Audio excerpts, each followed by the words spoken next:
pals, and there's also therapy too. Okay, well, let's go ahead and get started. I do have, if you're ready, are you cool? Yeah, I'm good. Okay. I do have a little bit of an Andy Forrest recap because we talked about it a little bit, and I said I was going to put it in the episode, but I actually just didn't have time when I was editing it. So putting in the recap, because hello. First thing is that he talked about the World's Fair in Knoxville, and he said that it was in like 80 or 84 or something, but it was in 1982. So he was in the ballpark. Very close. Very within it. And then so we talked about the line that he had in fluoride, and we were like, did he speak in that? Did he like actually talk in that? And yes, he did. He did have a brief little line, and so I'm gonna play for you what I recorded him saying. Really stupid, but I just or T-dazzle, should I say, not fluoride, because T-dazzle is cuter. Oh, such a good episode. So good. But yeah, here is that. Well, I don't know, Councilman. That was a little dry. What do you say we have some fun, huh? Check this. Plain water? Yuck.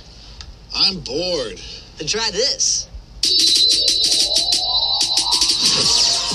What just happened? That water contains Teeth Dazzler, which makes your teeth stronger and starts a party in your mouth. So I think also he overdubs. So he says that line of like, fluoride, boring kind of thing, or I'm bored or whatever. I think he overdubs when the hot guy comes in, like the really chiseled guy, and says like, what just happened? Because it sounds like his voice. It doesn't sound like the voice changed. So I think he did it. So interesting. Yeah, that is so funny. I love that like lime green situation as well. Her little lime green like pantsuit that she wears in that episode. It's loud. What's it? Oh yeah, it's so loud. Anyways, Good stuff. Okay, and then the last like little recap moment that I have is from a million years ago when we did the setup.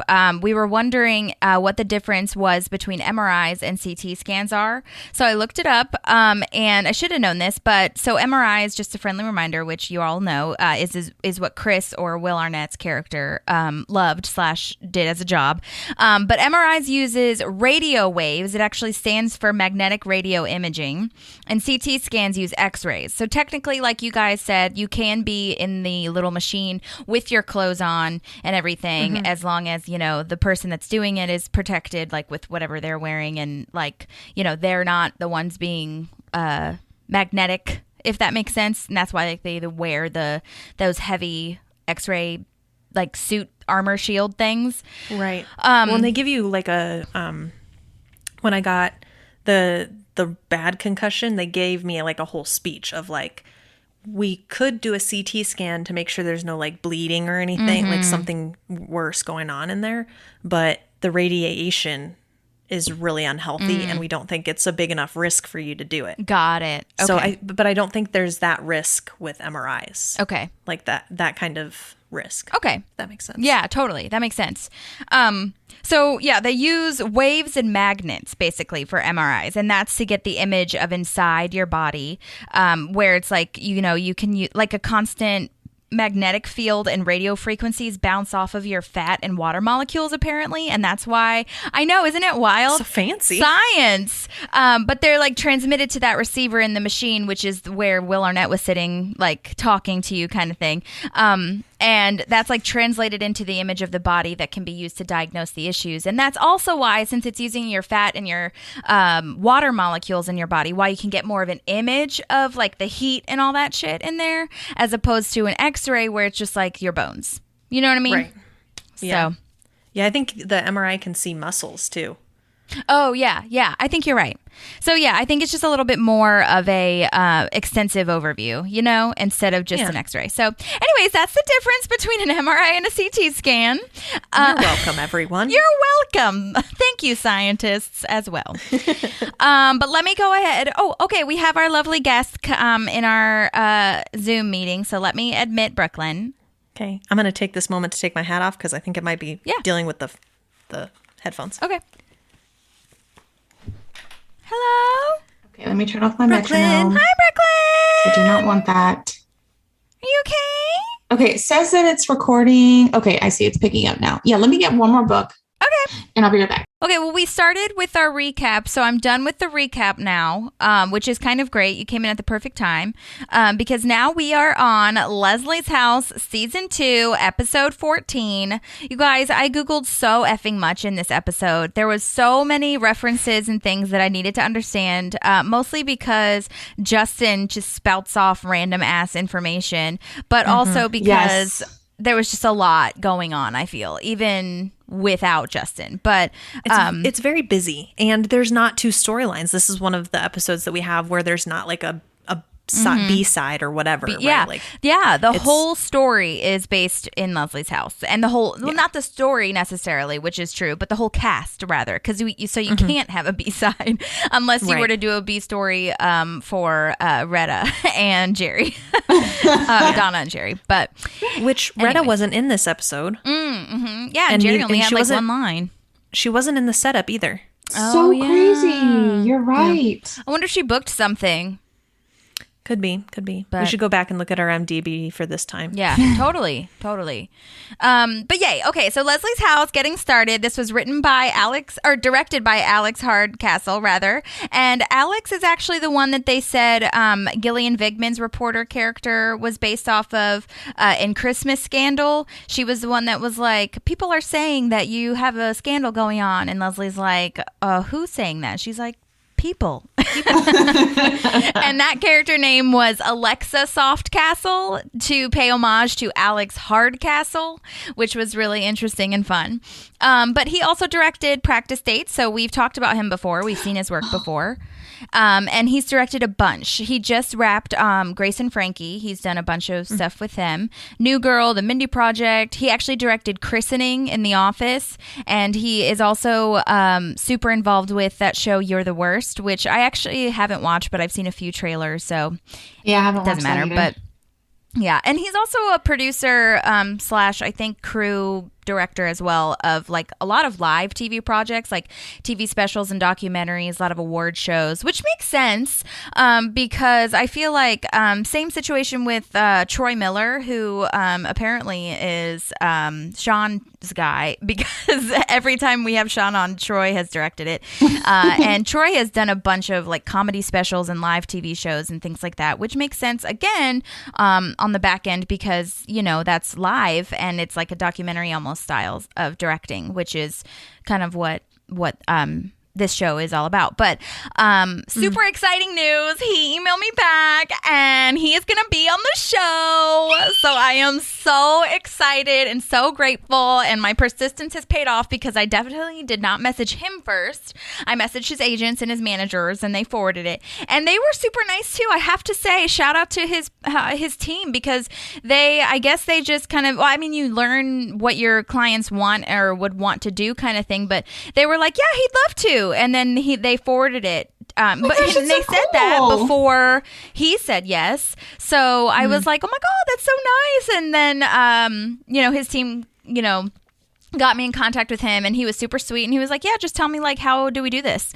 And so I'm super excited because you guys know that having a director on has been on the top of my like wish list vision board for this podcast. So I'm super stoked. Yay! And I'm like really nervous because I have so many questions, especially about stylistically, how they do everything with a single cam and mockumentary style. So I'm very excited. And if any guys have questions like from the audience or whatever that you would like me to ask specifically, first of all, I'll probably ask them too because, I'm crazy. But number two is that like I'd be happy to take input from the group. So yay!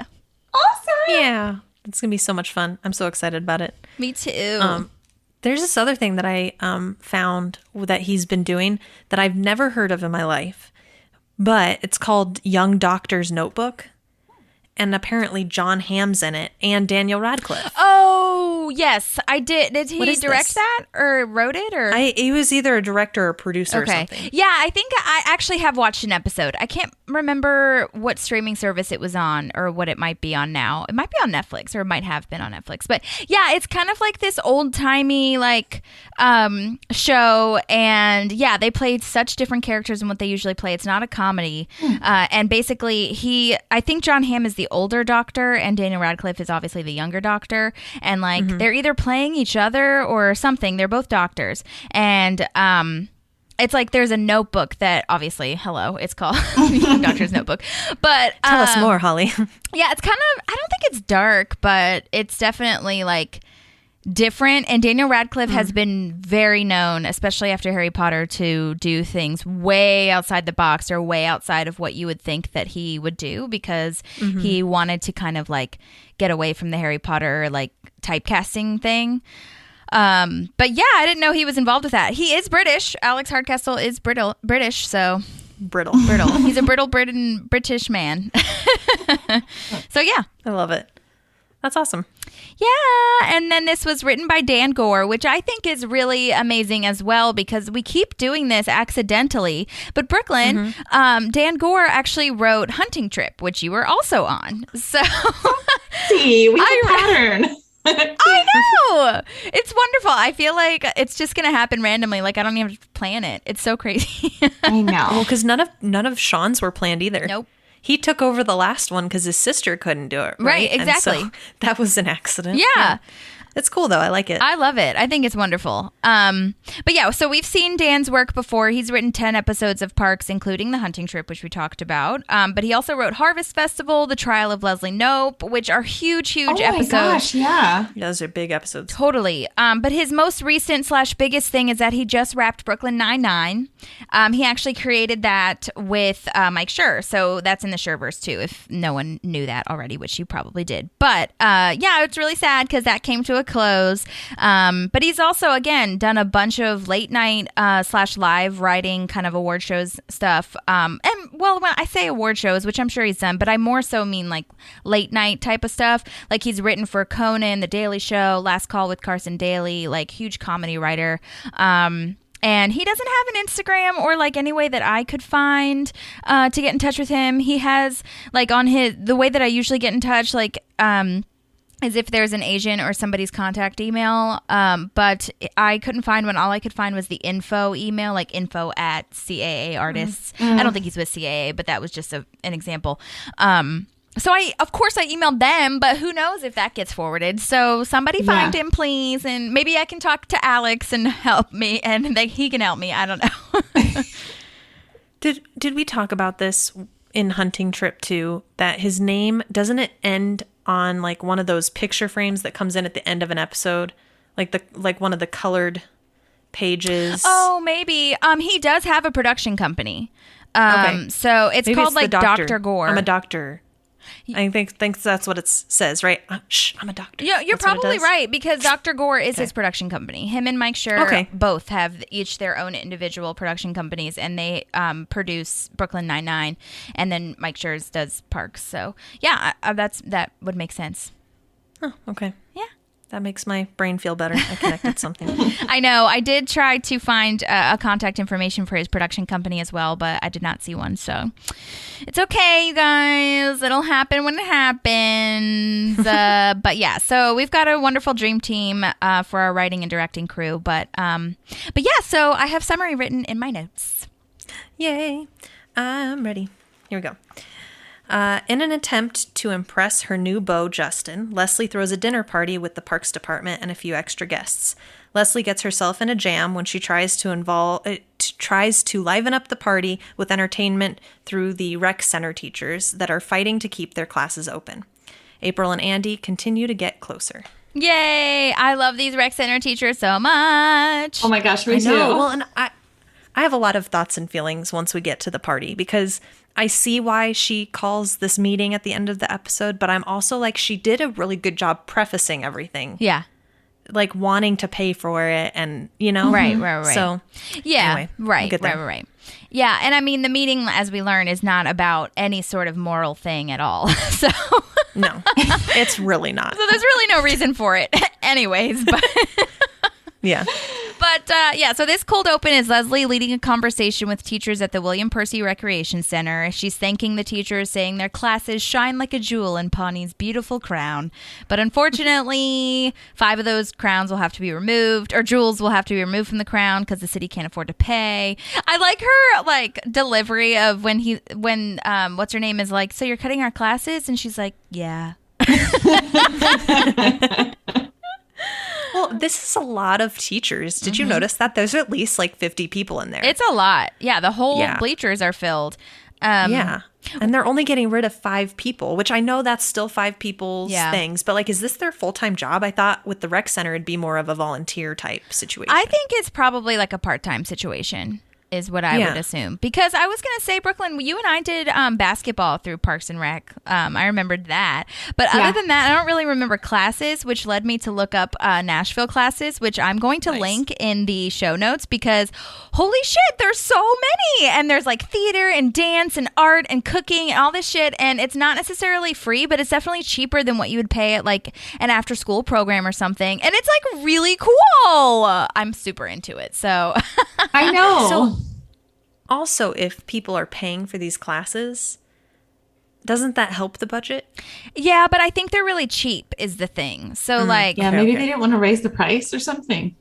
Yeah, and I feel there's probably certain rec, I was thinking about this too. I feel there's probably certain rec classes that might be even free since it's through the government. And so the government might be fronting some of this bill. I don't know.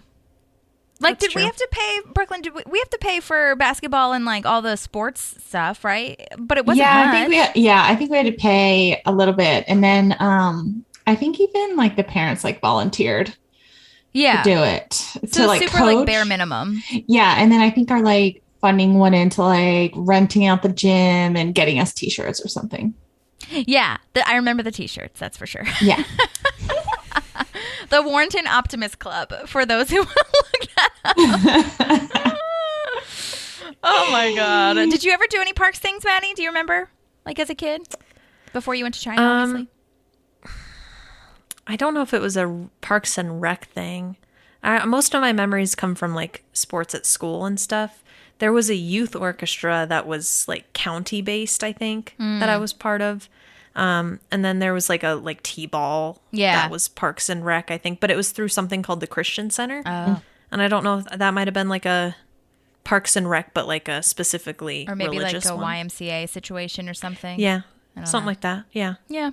So, well, it's super cool. And soccer. Yeah. And of course they name all the teams after real life teams. And you're I'm a Chicago Cub today. Yeah, it's a really cool opportunity, I feel, for kids to get involved in the community, but also just to have something to do on the side that isn't as expensive as maybe some other things might be. So I think that's cool. Mm-hmm.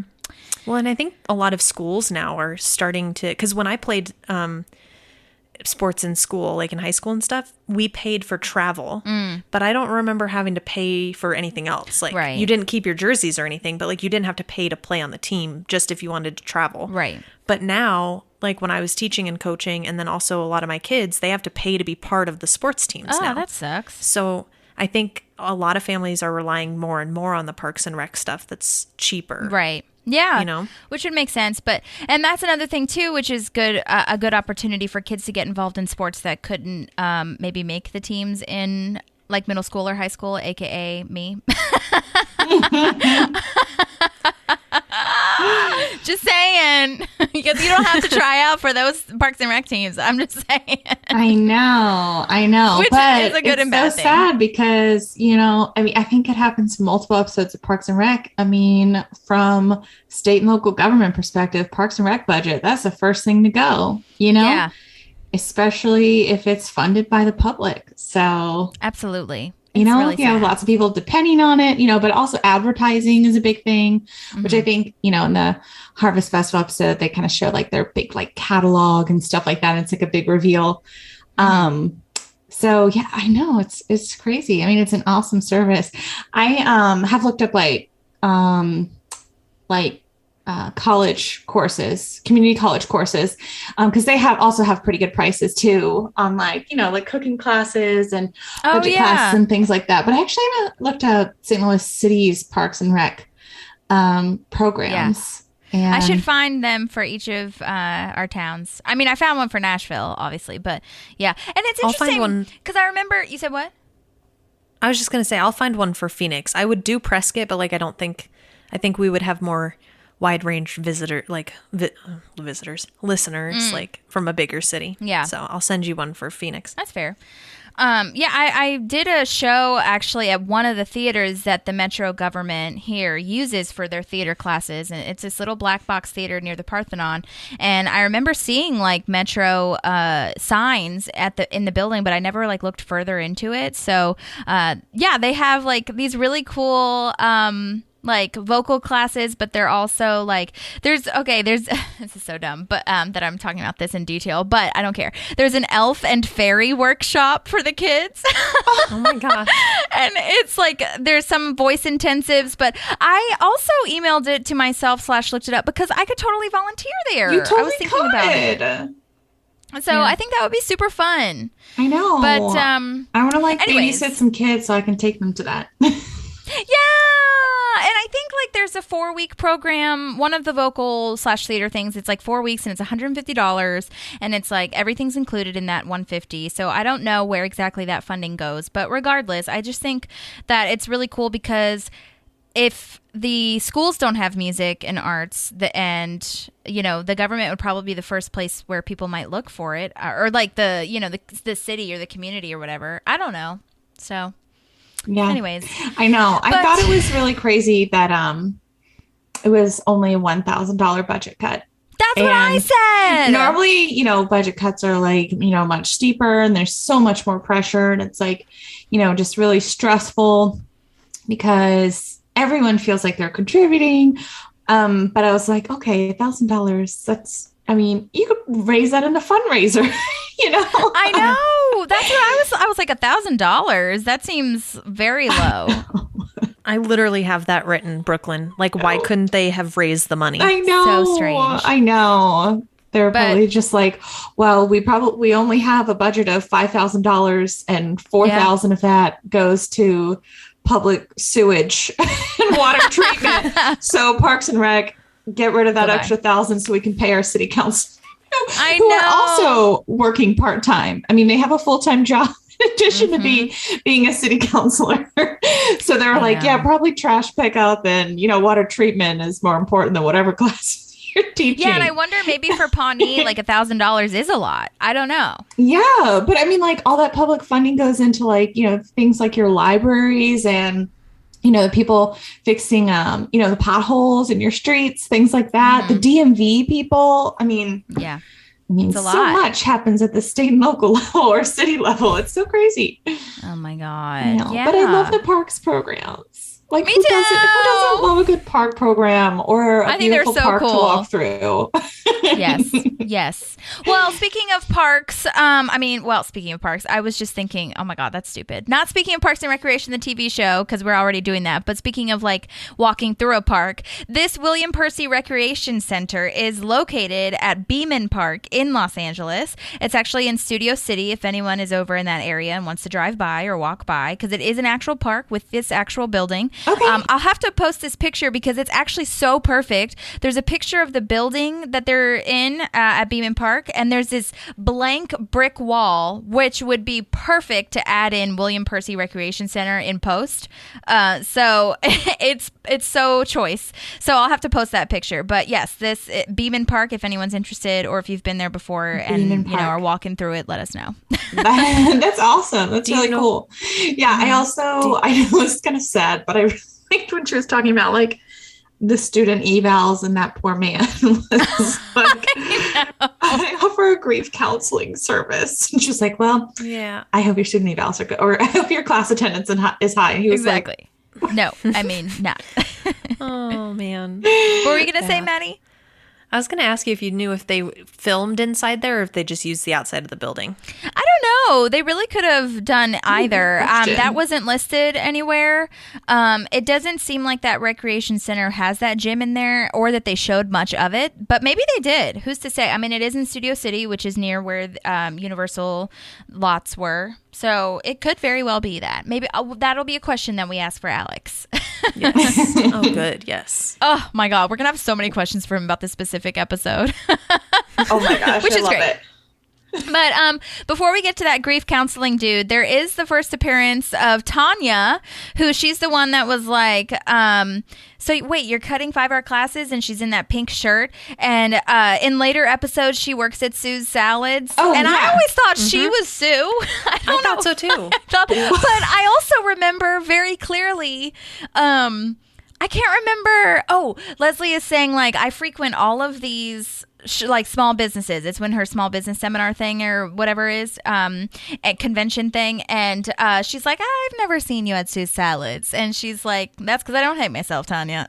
Yeah. That's right. So her name has always been Tanya, which I don't know that they thought they were going to call her back, but at this point we know that they will if they like you. But obviously Sue's Salad is not around yet, but I love that they brought her back and kept her in like the cooking kind of thing, you know, or hemisphere, you know. Yeah. Yeah, that's so crazy. Why would it be called Sue Salads? I don't know. That's another question. She must just work for, who's Sue, man? She must just work there. Maybe she's the manager or something. Maybe her mom's name is Sue. That's what I'll say. Maybe, yeah. I like that. That's a sweet thought. Yeah. But her name is Becky Thyre. I think that's how you pronounce her name. Her last name is Thyre.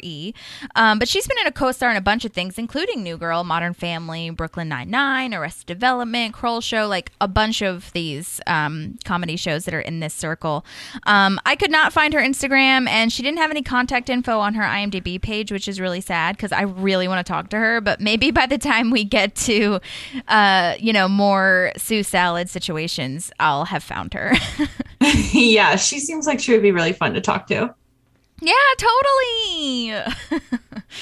And then we get to this guy, and Leslie says, like, try to have good reviews so that your students, want your classes to come back and everything, and try to make sure that your students leave with a smile. Hopefully your attendance is good. Oh, man. I did contact this fellow. I can't remember if he messaged me back or not. Maybe I don't remember, but his name is Gibby Brand, and he's the one that asks, like, how classes are cut, and he's been in a bunch of stuff as well, like Desperate Housewives, Curb Your Enthusiasm. He was apparently also in Raise Your Voice, which is that like dumb Hillary Duff movie. Yeah. Oh, yeah, that was so sad. Her brother dies, and I cried. Oh, I know. Gosh, I don't remember that Hillary Duff movie. Yeah, what's his ass? Oh my God. I forgot his name. The one that's in a bunch, like, My Big Fat Greek Wedding and Raising Helen. That guy, and Sex and the City. He plays Aiden. No, is it Aiden? No, I don't know. Whatever. Anyway, he's like a love interest. He's like the cool hip teacher, because it's about like a music school. But anyway, the guy that does the mortality and whatever the hell class, mortality. God, he is in that movie. But anyway, so maybe he. Oh yeah, no, I didn't hear back from him because I messaged his agency on Instagram because I couldn't find his contact information anywhere. So, Gotcha. Anyways, but then we get to Is this the guy that said the whole I do the grief counseling? Mm-hmm. Okay. Does he you and I both watched Cougar Town. Mm-hmm. Yeah. He reminds me of Courtney Cox's dad in that. Oh, the guy on Scrubs as well. Oh, yeah. Uh-huh. Mm-hmm. Yeah. Dr. Kelso. That's who he reminds me of. Yeah. I can't see that, but I could see they're definitely around the same age. Yeah. But then we get to this beautiful line of, she loves these part classes too. It's where she learned how to make biscuits and French kissing. French kissing was just for my biscuits class. But either way, lesson learned. I want to take a biscuits class. Me too. Honestly, I would it's sign so up for a cooking cute. class like right now because I feel like that would be very rewarding. Mm-hmm. Just get to Do you have eat like bunch a of Sur La stuff. Table or anything there? No. I know. There has to be cooking classes somewhere. Oh yeah, I think there's cooking class at like some restaurants and stuff like that. I don't know. Maybe I need to look at my St. Louis City Parks and Rec offering. I know. Really though. Oh my God, that's funny. But I like biscuits. I do too. Well, we'll have to create our own little biscuit class. Biscuits and French kissing, though. I really like that. Worth combination. Worth it. And lesson learned. Well, do you guys have anything else to say before we get to Leslie and Justin having dinner? My next note is during their date. Yes. He's freaking out because she's never been to Carnival. Oh my gosh. Okay. Can I, first off, the bow on her shirt. I noticed this can't too. What is with happening? this outfit. Because it's sewn in, right? It's like part of the fabric. It's like, honey. It reminds me of those t-shirts that guys wear that has the picture of the tuxedo on it. Yeah. Or whatever. Yeah. There's like a bow tie. Yeah. And I'm like, Leslie, you put more effort in than that. You're better than this shirt. I'm saying season 1 and 2, Leslie's outfits are just Wardrobe, a little bit costuming. I don't know what happened. I don't They know. almost tried to build this this woman who's like in her 30s, but she dresses like a 60-year-old kind of Yeah. type vibe. Yeah. She just I don't think know. she's just like come into her confidence as like Yeah. as who she is, like, or who she Or wants maybe to she present needs herself more to. Anne rubbing off on her because Anne Yeah, has a good maybe. style. Maybe we're earlier on in that. That's really true. That's really true. So true. Yeah. but But that was my first comment, was because it starts and you're like, oh, okay. I know her little sweater. I definitely clocked that as well. Oh my gosh. Although also have I to might say, wear it, okay, because sometimes I'll be like, oh, I really like this thing. And Brett will be like, oh, really? And I'm like, I am doing it. I'm wearing it. I'm going to see if I can pull it off. If it doesn't work, then we'll retire it. I know. I would No, but too, that bow is probably. really giant. I probably would not wear that on a first Maybe date. that's what it is. It's just like the size of it. You can see, Yeah. it covers her whole chest almost. That's true too. Were you going to say something else, Maddie? No, I was gonna say, I feel like this is because the next relationship she has is Ben after Justin. Yeah. And I feel like Dave is so down here, like energy level wise. And then Justin's like way up here. And I feel like it's a nice predecessor to Ben, who's just a perfect marriage of like that very middle ground. They can have really exciting moments together and they can have really chill moments together. And I just was like clocking that because I was like, he's a lot, especially in this first scene. It's like, whew, that's a lot of energy for me. Oh my gosh. Yeah. Very much so. I know. I have some friends that have been to Carnival and they said it was awesome, but I haven't been. But I did a deep dive, as you could probably guess. on Carnival. And I'm glad he's On like, Carnival. we're just going to get on a plane to Brazil and we'll take you to Carnival. I know. Right. He was That's like, we not how have to that get works. tickets in February, Leslie Knope, to go to Rio de Janeiro. And so I looked it up because I had obviously heard of Carnival, but I didn't really know what it was. And I was really interested. And there's so much more history to this than I could ever tell you in a podcast moment. That's But a lot. I will do my best. So Carnival, like we talked about, or like he said, is a big festival in Rio de Janeiro. Definitely want to go. It goes from February 25th to March 5th. So he is correct. And I wanted him to say, like, I don't know, this was stupid of me, but I was just like, well, if it's in February, then you need to get tickets before then. Because the way he phrased it was like, we need to get tickets in February. Which is stupid and such a detail that doesn't matter. But anyways, the point of it is that it's held before Lent as a celebration parade, which I didn't know. But there's floats and music, and it's basically the biggest carnival / like parade thing in the world with 2 million people in the streets recorded, which is 'cause crazy. I think it coincides with like Mardi Gras, which is also a celebration. I didn't know that. That would make sense because of March. Yeah, after Lent. Yeah, because of the It's all these Catholic things. Yeah. Yeah, but in Brazil, well, in the States for Mardi Gras, we have beads. And then in Brazil, they have like all those feather costumes and stuff. Right, exactly. But all these floats are from what are called samba schools, which basically is a group of people from like the same region or culture, and they're kind of shining light on their culture. So they'll do choreographed dances and wear special costumes to really represent their presentation, which is exactly what you're talking about with like the feathers and their different kind of, however they dress themselves essentially. But I looked up that it dates back to the 1650s, where first people wanted to honor the Greek wine gods. Okay. And then the Romans honored, but I don't know how you pronounce his name, but it's Bacchus, I think, which is the god of the grape harvest. Bacchus. Yeah. He's also the drunk god. So. Exactly. Yes. So basically, people were trying the way this started in the 1650s was people were trying to just celebrate drinking. Yeah. Honor the gods of drinking, like you do. Yeah. And then there was this festival called Intrudo. I'm gonna say Intrudo in American, I guess, if you want to be like crazy without an accent. But that was in Portugal. And then that gave birth to kind of the start of what we now have as Carnival in Brazil. And it's at this huge stadium called the Sambodromo in Brazil, which is this gigantic, huge, like Super Bowl sized stadium situation where all the floats and the schools and the dancers perform. I think that it is like throughout the city, just in general, like that through that month, but like they have judges and things throughout this Sambodromo, and that's what you have to get the tickets to see to get into the stadium. And I'm going to post a link to the website in our show notes because obviously they couldn't do it last year because of COVID, but I believe they're going to be doing it this year. I'm sure that they'll have like COVID protocols and all that good stuff, but judges are kind of throughout the stadium as the little parade goes around, and then there's a champion of it. I'm not sure what the champion gets, but there is a champion, like a winner at the end of it. So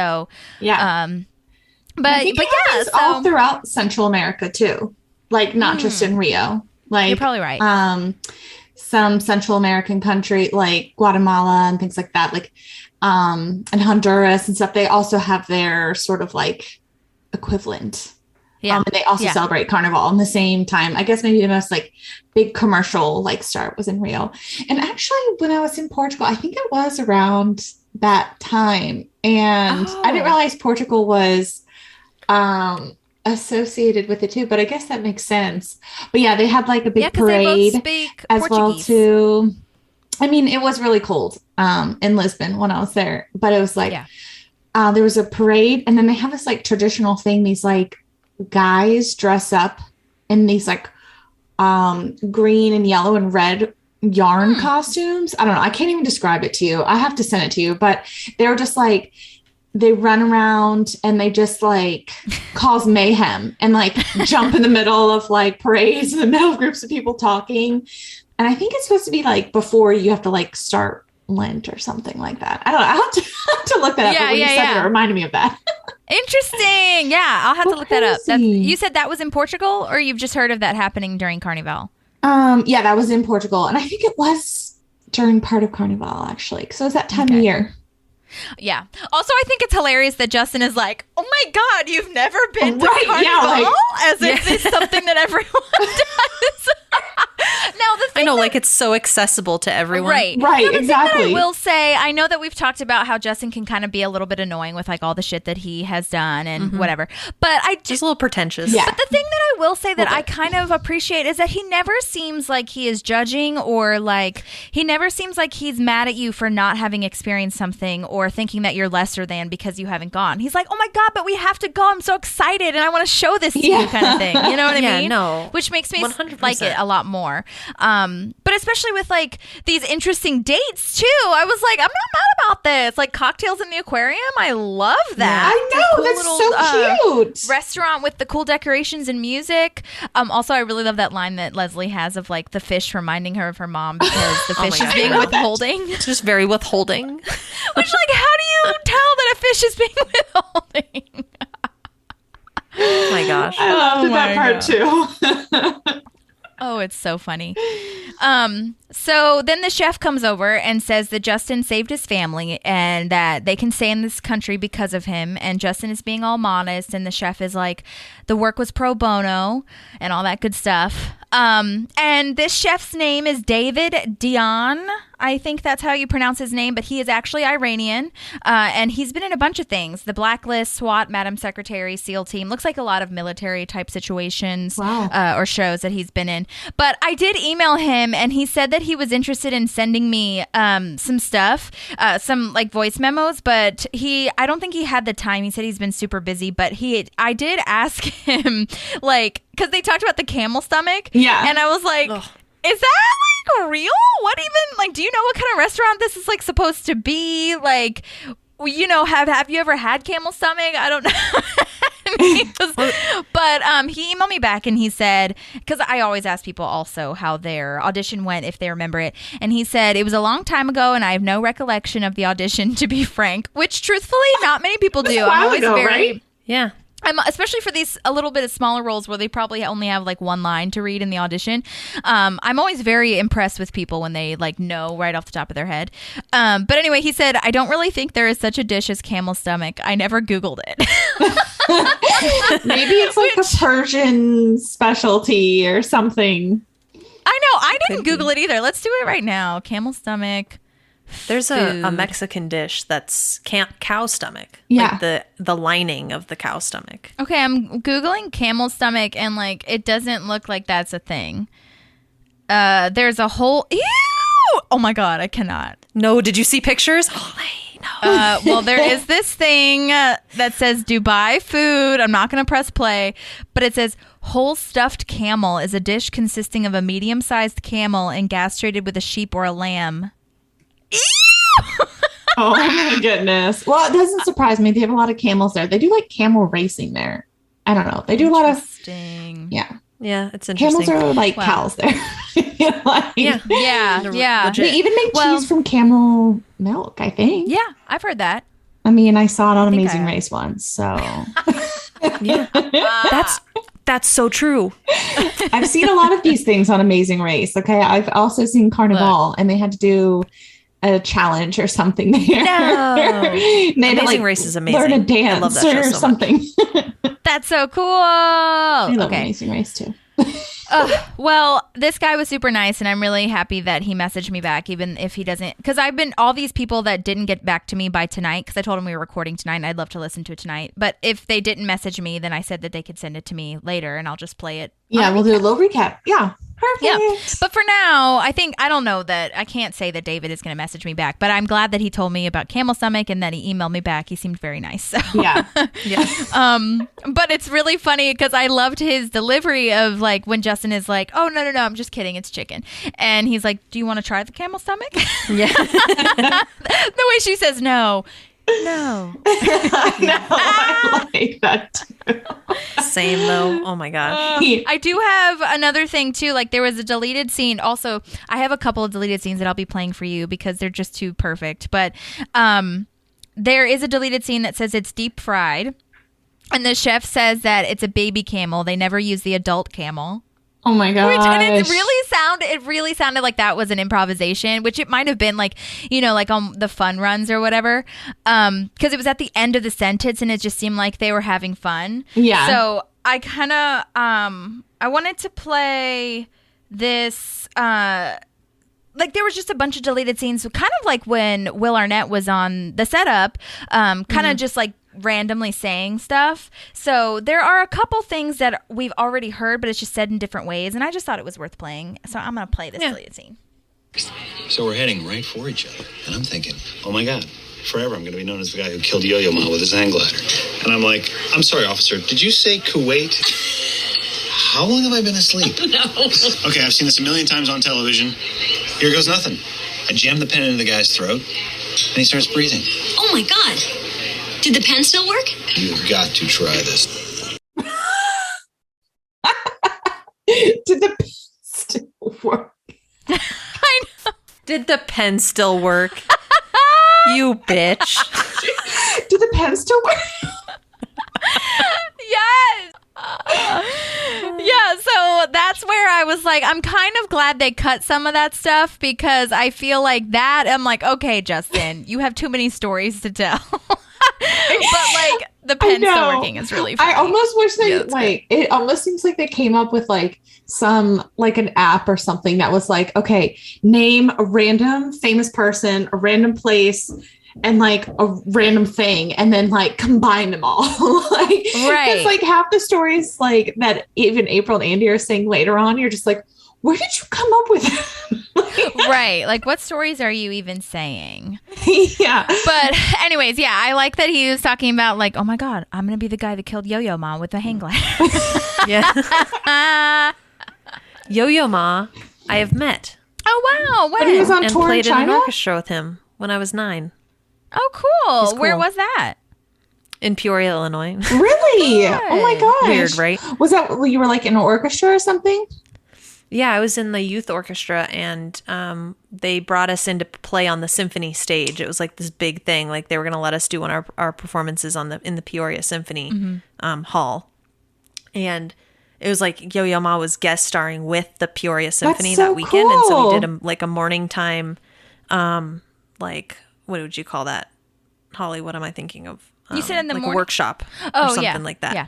So like he workshopped some like bowing and stuff like that, which like as a violinist, I was like, this is cool, but also I can't really bow the same way you do on the cello. Yeah, that's But, true. But then he played one of the pieces with the orchestra during our performance, and I did not speak a single like word to him face to face.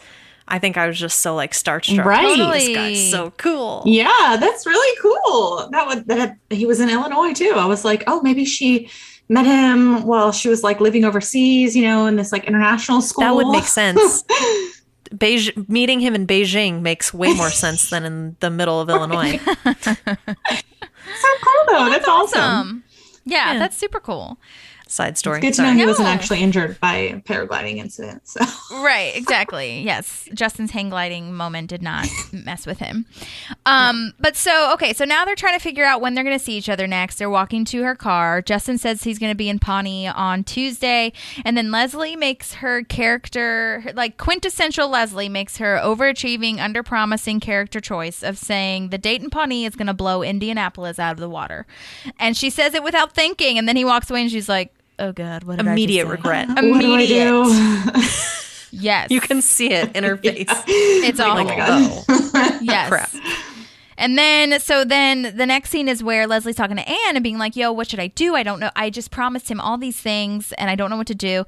And he once said he ate fried cockatoo with the Thai royal family. Oh my God. Brooklyn, can you please tell me if there's any truth in that as a resident of Thailand for 4 years? I mean, not that I know. I never saw fried cockatoo.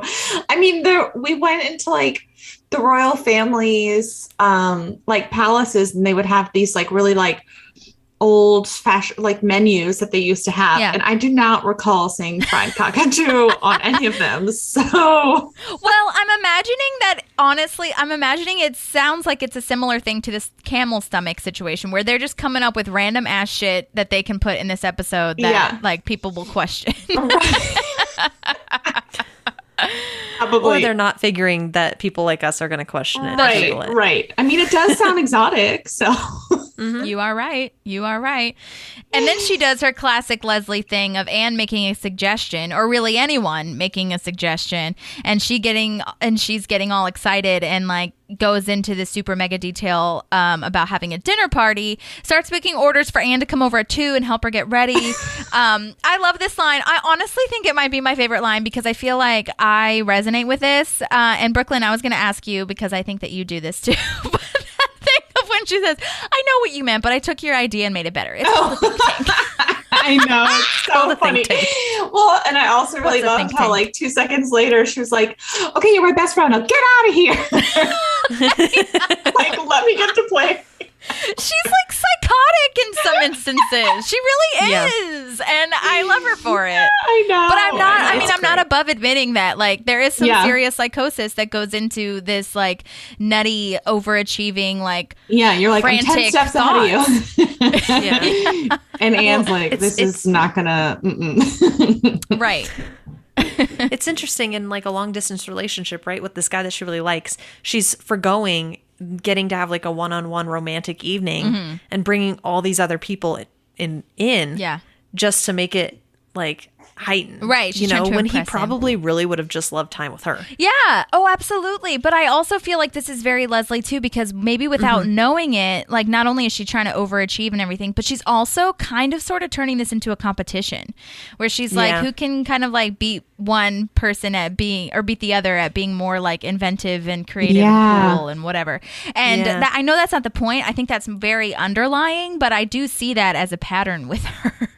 Yeah, well, and 100%. I think that also it's like kind of that plays into like a little bit of like the pretentiousness, because I know he's just like, oh yeah, well this one time I did this, but at the same time you can tell that everybody kind of feels like you have to kind of like have an equivalent or a better story. Like, so it kind of almost feels like he's like a one-upper.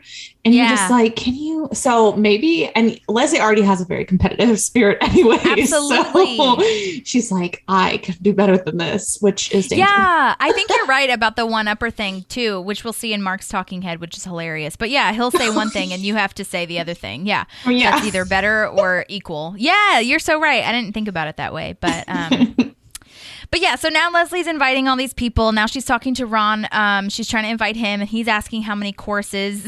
She's like 3, not including dessert. I like his little groan. Love it. Now it's 5 courses. And he's bringing his own deviled eggs. Yes! So it's technically 6 courses for Ron. Oh my God. And he doesn't plan to share. I thought it was going to be deviled eggs or shrimp. Bacon Yeah. I'm honestly surprised that eggs weren't in his list on that whatever episode, the I can't remember what it's called, but the convention where Leslie and Ann are, the Tellenton Awards, where he says his favorite foods, and it's shrimp, bacon, and cheese is the third one technically. But I think eggs are up there. True, yeah, because didn't he eat like over a dozen eggs one time? Yes, yes. Or when he's at the diner, he's like, I want you to bring me all the eggs and bacon you have. Right, I fear you misunderstood me when I said I want you to bring all of the eggs. Also, you guys, I have to say too, it's the most like grandma purchase in the whole world. But I make deviled eggs a lot when I go to parties and dinner parties and things like that. And I bought this deviled egg carrier. Yeah. Oh my gosh. Such a game changer. I love it so much. It keeps the eggs so good because I used to just put it in this big ass Tupperware thing and they would just fall all over each other. I couldn't put because I would carry them in a bag because obviously I'm bringing more than deviled eggs, as you know me. And so they would always just fall over and everybody would be like, no, it's fine. Like it's all going in our mouth anyways. It doesn't care how it like looks. But I'm like, no, I spent a lot of time trying to put them in the perfect little shell of the egg. I know. Because mom has one from like the 70s. Yeah, from when Tupperware parties were a thing. So cute. It's so cute. It has it's from Bed Bath & Beyond, and it has like a little handles on the top, and there's 2 layers.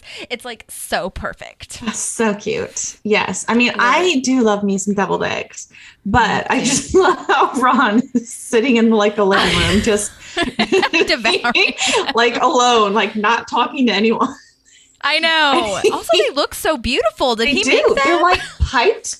The center's like piped in it. Yes, I noticed that. I noticed that because I was always like, you didn't just take a spoon and shove it in there? If there's going to be one thing that Ron tries to make look pretty, it's his food, though. Absolutely. True. Yeah. His food and his canoes. Yes. Absolutely. Yes. Oh my God. Also, you guys, we've talked about this before, Maddie, you and I, on this very podcast, but 8 p.m. is too late for dinner. It's too late. I don't want to go if it starts at 8. I want to go if it starts at 6 or 6:30. Yeah. Yeah. Especially I'll have dinner at home at 8 because sometimes Ivan gets home really late from work. But like, if you're telling me to go somewhere at 8, no. Yeah, I know. I'm in my jammies already. And like if it's a work night, I don't want to. I know. Is that like a Hollywood thing? Like, let's do dinner at 8. Because I'm like, in real life, nobody wants to like leave their house. Yeah, at 8. I think that you're right. I mean, you can stay out until like 10 on a work night if the combo is really good, the drinks are amazing. But I agree with Maddie. Like, do we have to go out at 8? Like, even 7:30 is better in my mind. I don't know what it is. Absolutely. Totally. And then if you're going over to somebody's house at 8, like, it's going to take like 35 minutes, 45 minutes until you get to eat. Yes. So I'd be like, I need a snack beforehand. Yes, absolutely. And then I feel gross going to bed because I ate like an hour or 2 ago. Yeah. And I'm like, now I'm just going to lay here and let it sit. Right. This is great. Right. Yes.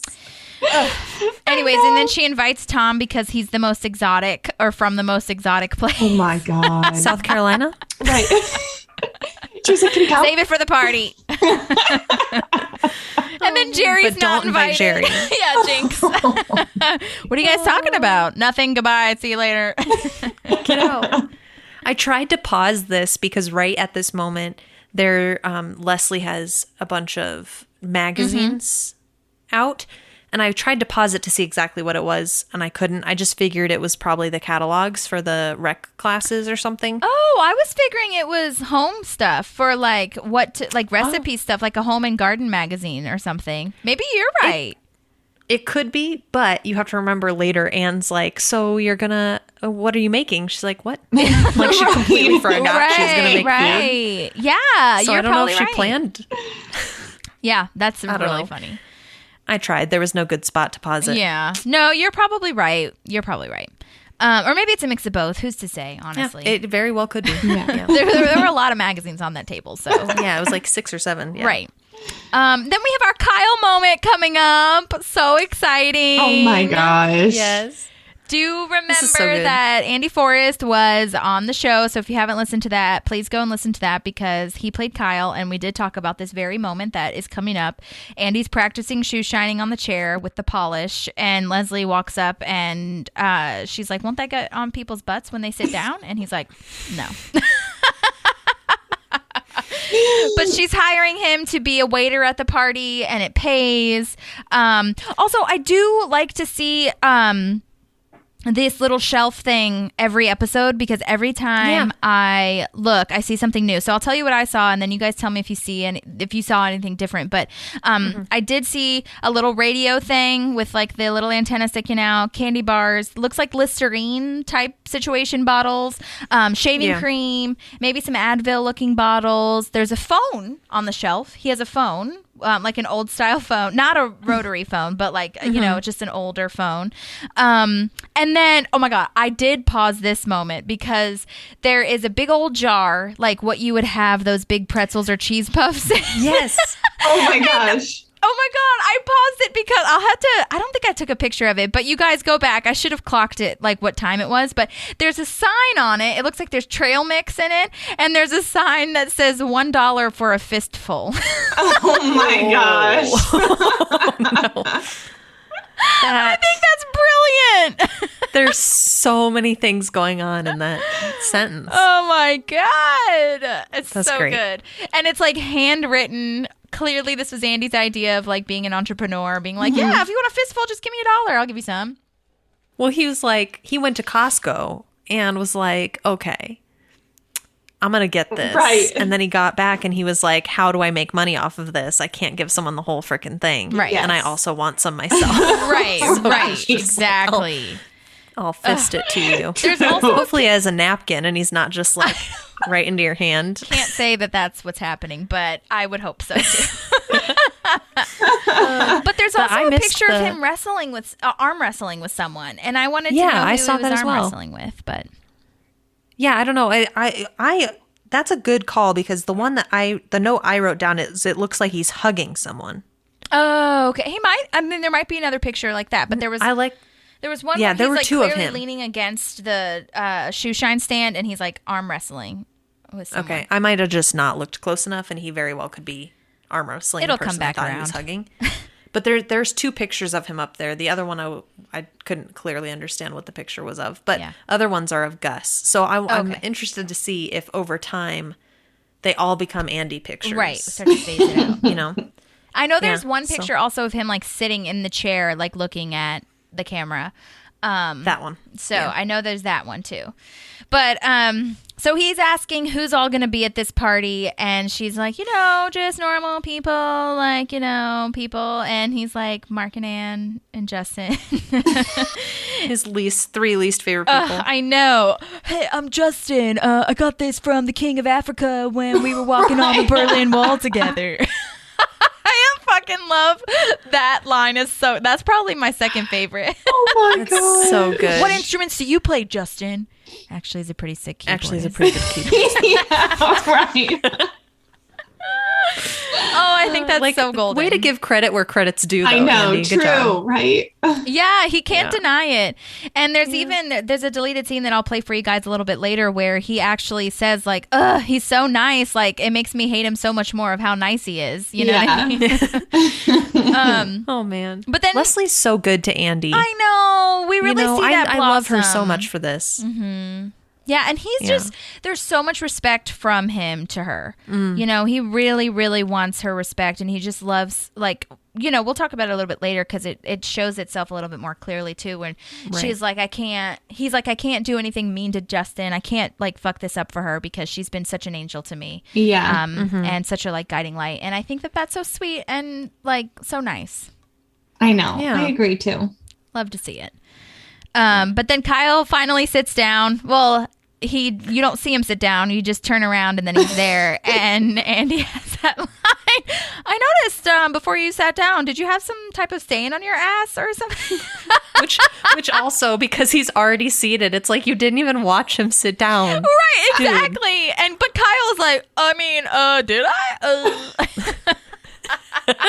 And his no, you're good, and like look to camera is so good. It's so perfect. I love it so much. Now we're at Leslie's house. Do you guys have anything to say before then? So you guys said all of my notes too that I thought were really funny. I think what I caught off guard when Anne and Leslie were meeting beforehand, she was like, come over at 2 to help me get ready. And I'm like, isn't the party at like 7 or 8? Like, why do you need that much time to get ready? And then I remembered her house. Yes. And you walk in and I don't know, did they do this on purpose that it's such a opposite of what you would expect Leslie's house to look like? Yeah, I thought about that too. It's crazy because, I mean, automatically, if you didn't watch this episode, right, you imagine Leslie's house to have binders upon binders upon binders of stuff and everything organized, everything having a place. Yes. But this is like the part of Leslie that I feel like, because this is like my mom and I have this issue as well. We do a lot of organizing together because we push each other. Because it's like that moment when Anne picks up the newspaper and she's like, like what, like, why do you still have this? Yeah. If like this newspaper from November of 1986, and Leslie was able to immediately say why she had it, right? Because of something on the newspaper. Right. But she just has a hard time letting go of memories or anything that could be useful to her later or something that holds any memory for her. Yeah. So it's like, I have the same issue when my mom and I go through stuff. Like, she's like, but you wore those socks when you were 4. I'm like, but like. Right. Yeah. I know. Totally. So I definitely see that where Leslie is like, her work life is so put together. She's so put together and organized and everything, but her house is so clearly in shambles. And it's very interesting to see that kind of character development of her. But it's weird because I feel like you would think that they would kind of bring her house back maybe, but they don't at all. I was going to ask you that because I was pretty sure we don't see her house again, but I didn't want to be wrong. Right. I don't think so. I've never seen it. I think they only go back to Anne's house. But and Andy and April's, I feel like a lot of the character development happens at their house now. Weirdly, there's less shit everywhere in Andy and April's house. Theirs is like trash. It's trashed. It's not cluttered. It's trashed. Right. Yeah. But, I was thinking about this as I was watching it, and I was like, Leslie is all about the extremes, right? So her house was either going to be very, very, very clean or very, very, very, very messy. Yeah. I don't think there was going to be any in between. When does Leslie have time to clean her house? Never. That's true. She's never sleeping. She's always at work. She's 100% like just giving all of her time to like her friends and work. And that's where she is, and like that. So her house is like, nobody's ever corner of my house. Like that's my place. She claims she has a system. I mean, it's messy and cluttered, but she can still sleep there. So, but she's always eating at JJ. She's never home. Like she's running around. So I mean, I feel like hiring this lady to organize her house was like, maybe we should have done that a while ago. She really should have. Yeah, you need either time or money to solve that. So right. Yeah. But so this newspaper that you mentioned, Manny, from November 1986, Brooklyn, that was a year before you were born. So I just thought that should be mentioned. Super cute. And also Brooklyn has her birthday this month, too. A little Scorpio moment. So everyone, I'll be posting about that. But anyways, I think that's also a sign. Not only was Dan Gore the writer, but we mentioned November in this episode. So I think that it's just... it's a sign. Anyways. Okay, but back to this newspaper. Okay, it was about the first rumblings of Iran-Contra, which I thought was worth mentioning / deep diving because, Brooklyn, you're going to know way more than I do, but I did do a brief moment because there was so much that I could learn about this, but obviously not enough for me to go, again, like the Carnival, into a whole thing. But all I know about it is that it was basically a political scandal during the Reagan administration, but I don't really know quite what it was about. It sounds like we sold weapons to Iran, like Iran secretly. Yeah. And no one really knew. Is that correct? Or somewhere? Yeah, because technically in order to... Brooklyn is our government official. So Not really. Oh my gosh. There's so much about that whole deal. Oh my gosh.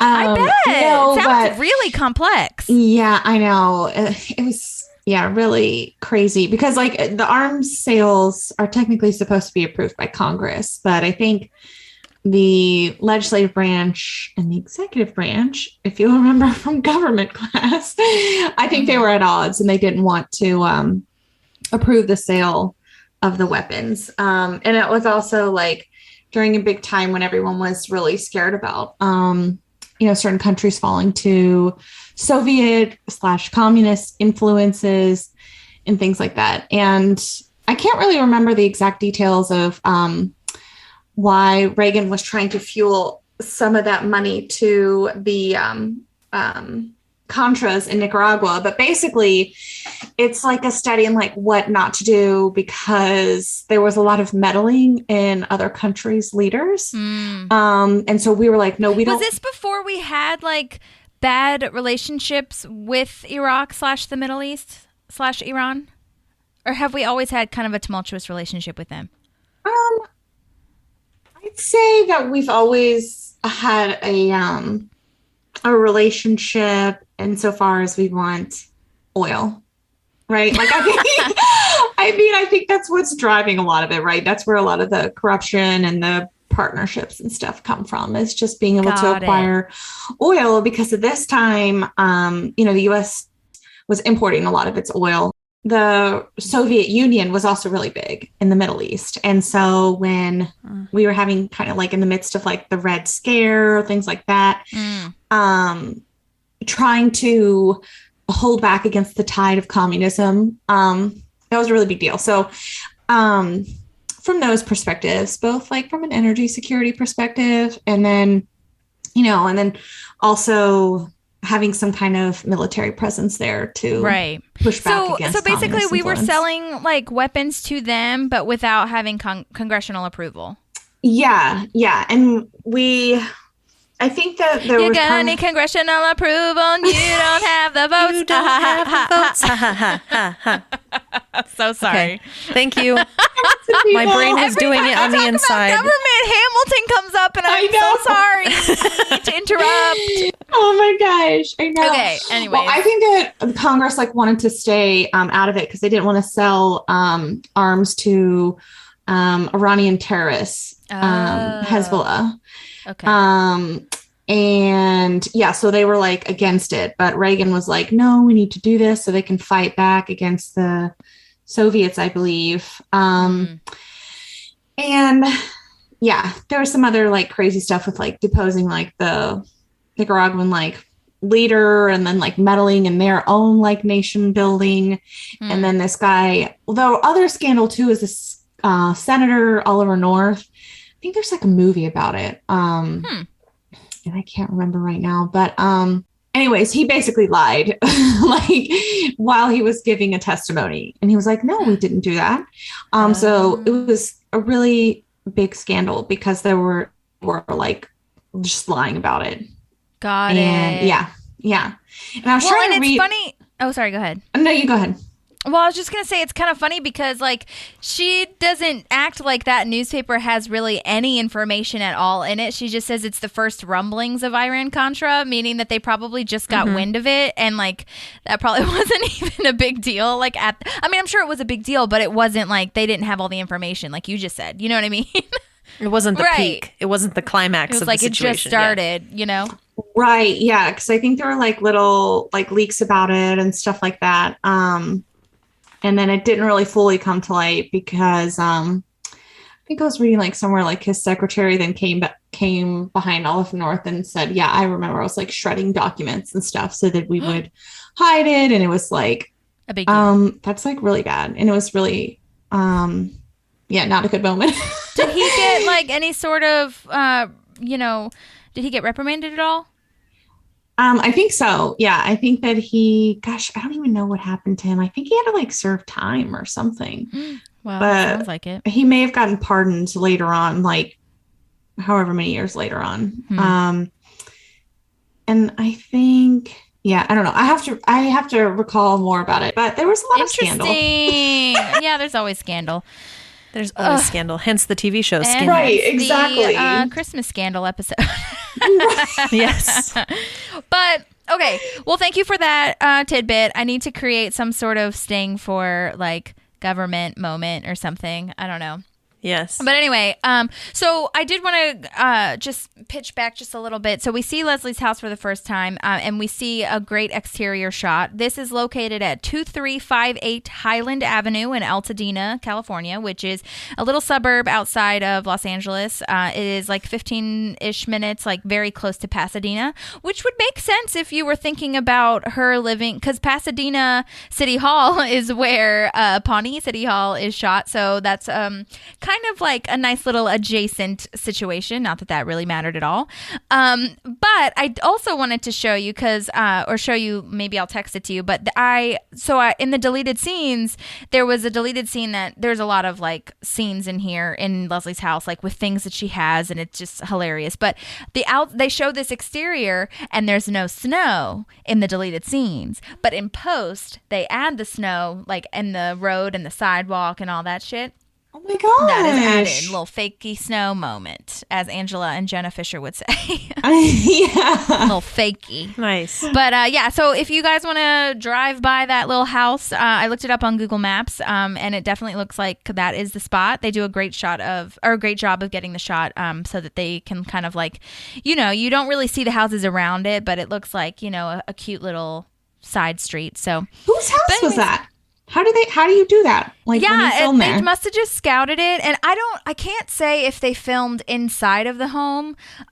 So they might not have even needed to. They might have, because they've done that with tons of shows where they just get an exterior shot and then shoot somewhere else. But like, with I just listened to the Office Ladies episode where they talk about Michael's condo in detail, and they literally put the people up in, like the people that lived in Michael's condo, because they shot inside of that condo. They took the people that lived in that house and put them up in a hotel for a week or whatever the hell long, however they needed to shoot there. Took all their furniture out. Seriously. Replaced it. Took so many pictures, being like, here's what it looks like after or before, rather, so that we can put everything back in its rightful place. I mean, I don't think that's what they did here, but I mean, that's nuts. It's nuts. Oh my gosh. Yeah, that's so crazy. Well, I really like this house. I do too. I think it's really cute. And the fireplace. With the stained glass. Yeah, the stained glass. Perfect. I love that. I think it's really lovely. I also love that she says, welcome to my house for the very first time. Like she points it out that she's never been there. And Anne's like, I can't believe it. Now I know why I have never been here. Oh my gosh. No, I actually was like, I could see myself having some of that stuff like in her house. Like I was like making notes of like what she had in there. And she just had like so many like maps of Indiana. Yes, and her giant globe. I wanted that. I know. Yeah, it's a nice giant portrait of her mom. Oh my God, that was so funny. I love that. Well, and this is funny because speaking of all the different little things that she had, there's that little there was a bunch of deleted scenes. I didn't record all of them, but I wanted to tell you some. So that little thing with like the different colored balls, and it looks like at the dentist office when you're like putting like the balls through the little like. There's it looks kind of like a roller coaster. Yeah. That she has like a sculpture that kind of looks like that or whatever. But that thing is in like every shot I feel before they clean, and I was like, what is the significance of that? And there's not really, but I like that they mention it because Leslie moves to the coffee table like with this little thing in her hand, and she's like she removes this like fake like vegetable fruit plate thing, and she takes that off, and then she puts the colored ball thing on like where that was, and she's like, here.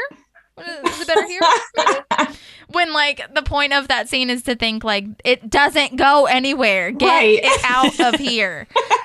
And then there's, oh my God, so Anne is going through before the birdhouses. She picks up like this little old-timey bowl thing and it has Skittles in it, like old Skittles. And she's like, can I throw this out?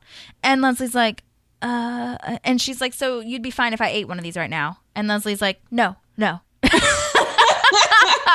She's like, how long have these been here? And it's so funny. And there's like a bunch of sculpture heads and like weird looking like portraits and stuff. It's just hilarious. So there's a bunch of and then she has like 3 things of fake grapes. It's so random, but I took a picture of it, so I'll send that to you guys too. But this definitely reminds me of when we were cleaning Mom's garage out, because it's a lot. Well, and Mom is another person too that was like 100% doing work and taking care of us and doing whatever else with, taking us to practices and whatever else. And, nobody got time to organize some papers. I know. Well, it really reminded me of something that Mom would say when Anne was like, can we get rid of this birdhouse? And Leslie's like, I think I might need it or whatever. And then Anne's like, how about this one? And she pulls out another one and Leslie's like, well, if 2 birds come along. I know. Well, that's why I always think it's so funny. Like when I'm watching like Marie Kondo and she like has her kids with her and she's like, tidying up is so much fun and you can involve your whole family. And I was like, okay, this is like a total like 180 for most people. Okay. I know. You have to do all sorts of stuff to figure out how to make it fun, and cleaning up your own stuff is never as fun as going through someone else's. Where is Marie Kondo's next like season? I want her to have more things. Well, she had like another thing that she just came out with. It was like 4 or 5 episodes where she went to like businesses and like she visited a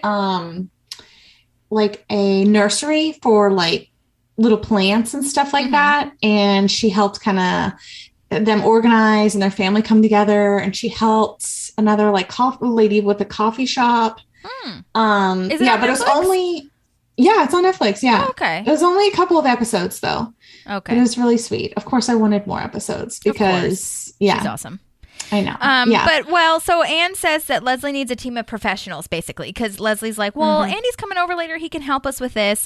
And so, and that Anne's reminds like, me of Andy. Holly when Holly was like, I think we need to hire somebody to just throw everything away. Literally, that is what I want to do. I'm not even joking you, Maddie. Especially with the sheds in the back that we have.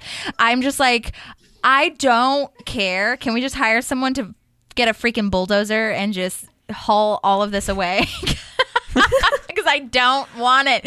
But anyways, no, I whatever. Anyways, so Maria Portalsman comes over because Leslie gets this idea that she should come over. Love that name, Portalsman. Me too. I think it's a great name.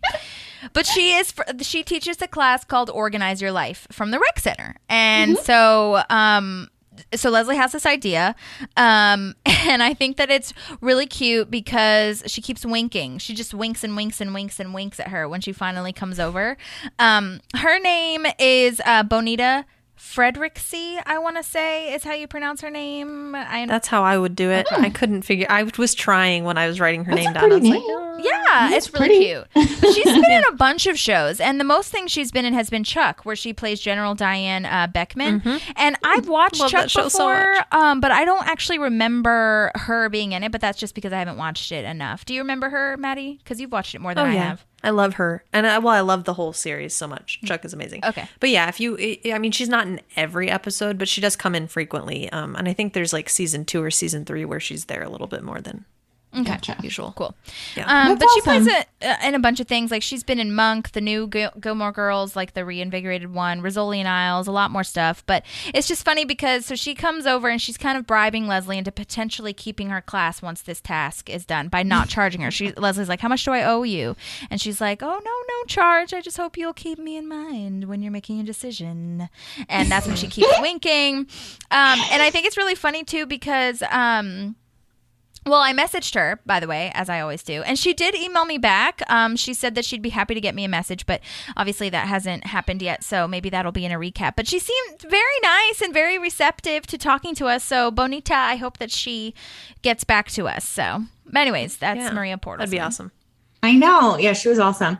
Well, and then I also was like, I could teach this class too. So I was also thinking about volunteering. So you really could. You're really good at it because you also, I think you're like Marie Kondo where you have that balance of like, you don't have to throw it away if you really want it. Like that's not what Marie Kondo teaches, you know, just like put it in a place where you can actually use it or at least see it. Right. You know, like clear tubs are a freaking game changer. You know, I know, like right? It's so simple. It's so simple. Oh my God. So true. But I did look at what was in the background of her house when we walked in before we move on.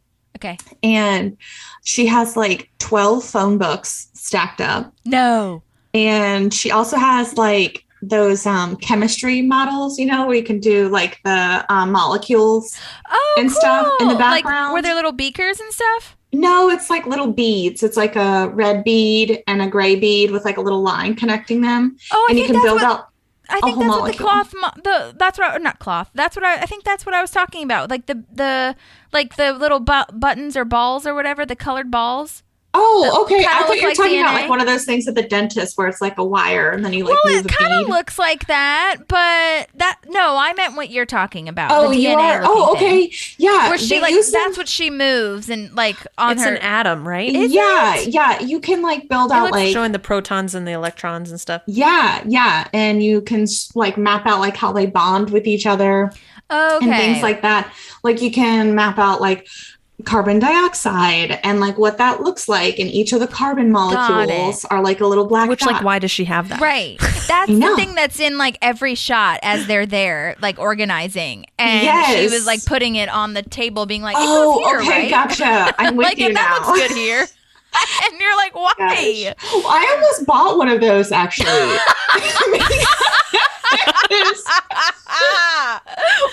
Where? Why? I'm dying because that is so funny.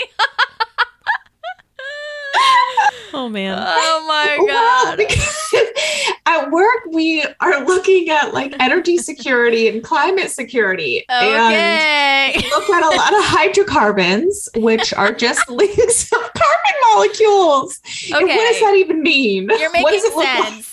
You're making sense. So I was like, oh, maybe I could buy this and make like a hydrocarbon thing, and it could be like our branch mascot or something. Oh my God, that is But amazing. I didn't. But they do sell them, and they're not that expensive. But there's a couple people, like professors, who do this in their spare time, and they make them. So I was like, oh, that's cute that she has that is hilarious. Oh my God. That's good. If we didn't think you were Leslie enough. Yeah. What were you saying, Maddie? So funny. I'm glad we found out what it was. Yeah, me too. I was trying to picture it, and now I can see it fully. Okay, Yes. now I So know. I did not explain it well. Brooklyn did. Oh my gosh. No, that's okay. You explained it really, really well, but now that I know exactly what it is, I'm like, okay. You're like, I got with the whole, I got you. But like now it's like, because I've seen that in like science classes. Yes. Right. Exactly. Yes. Oh my God. What else did you see, Brooklyn? I also saw some snowshoes. No way! They were by the fireplace on the left-hand side, and I recognized them because I like snowshoeing. Yeah. And Leslie has not snowshoed a day in her life, I bet. Well, there was snow outside in post. Yeah, maybe she walked to her car in them. She wore them to the mailbox. Oh my God. And I also saw a metal detector wand, you know, like at the airport. Yeah. That's that was crazy. the weirdest thing. I was like, why do you How'd have she get that? Oh my God. I don't know. Amazon? It reminds me, like when you're saying all these things, it really reminds me of those I Spy books. Yes, I know. That's how I felt when I was looking at this. I saw like a trombone, something about Pawnee crime statistics. Like, I saw the trombone too. You did? Yeah. Yes. I was like, are you playing that? And then I also saw another poster. It's like the bridges of Indiana. Oh my God. Yeah, I saw that too. Yeah. Oh my gosh. And then so many like butterflies that were like pins and like preserved.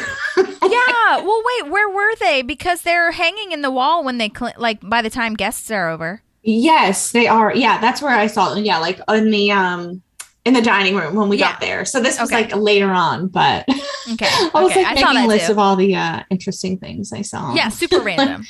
But just like also massive maps, just like over everything. Yes. Like a serial killer. So I had fun looking for things in there. Yeah, that's awesome. I definitely did not catch the snowshoes or the metal detector. That's amazing. It was like I Spy. Maybe that's why I was really into it. Oh yeah, I mean the stuff. I would love to talk to Alex about how they figured out what kinds of shit they wanted to have in that yeah, because house. we love those books. Yeah. I love And it finding really, those little I mean, things. her whole house really just reminds me of a prop place at the theater. Like when you go into the props department, backstage. The prop closet. Yeah, Maybe that's what they did. They would just like Literally. scatter everything in here. pick. Oh my god. That'd be great. I love her relaxed attire that she's in. Me too.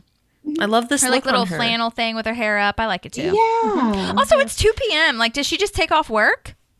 That's what I think happened. Yeah. That's hilarious. And good for her, I guess. She's got to prepare for Justin. Yeah. It doesn't seem like, I mean, I guess it shows us how important this is to her because it's not a very Leslie thing to do to take time off work for a dude. Right. But yeah, I think that we'll learn in later seasons or episodes that she does this more as we go along, but it's never that she like is skirting work because she always comes back and gives like 100% more than what she's she working needs like to, 100 hours, so just she takes leaves. like a break to do something else. Right, During the day, she's going back and spending the night at work Exactly. anyways. Right. Well, back at the office, Tom wants April to shake his hand to test how soft his hands are and if he exfoliated them too much. And also she's wearing this like little cloth blazer thing. It looks really cute and professional, and I didn't know if that was on purpose or what, but because now that she's like the intern or whatever the hell. So I thought that was really cute. Oh, that is cute. Look at April growing up. Yeah. And so Tom really wants to impress Justin, as we know, but she says that his hand feels like raw chicken, which is gross. And then he says he needs to refoliate, which never have heard of that. Yep. What the heck? One of my favorite lines is from Tom, and I don't know if it's like right here or towards the end of this scene, but he's talking about how Pawnee is really behind in the times. And he says, I don't have the heart to tell them what happens to Kurt Cobain in 1994. Yes, I know. I love that. like I they're wrote that just line now down getting too. into Nirvana. Yes. Yeah. Oh my God.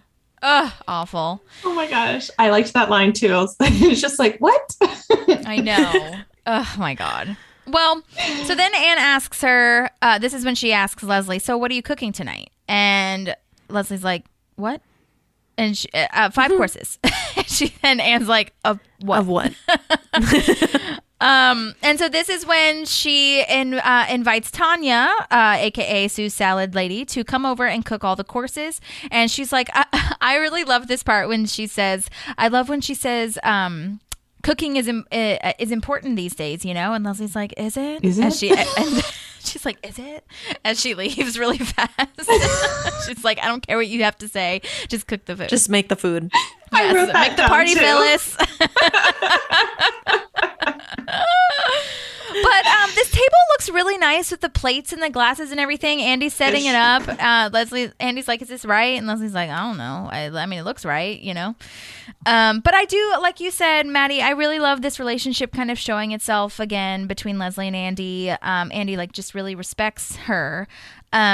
And then Mark is the first to arrive, and it's super awkward because he's like, "Oh my gosh, it looks so much different than the last time I was here."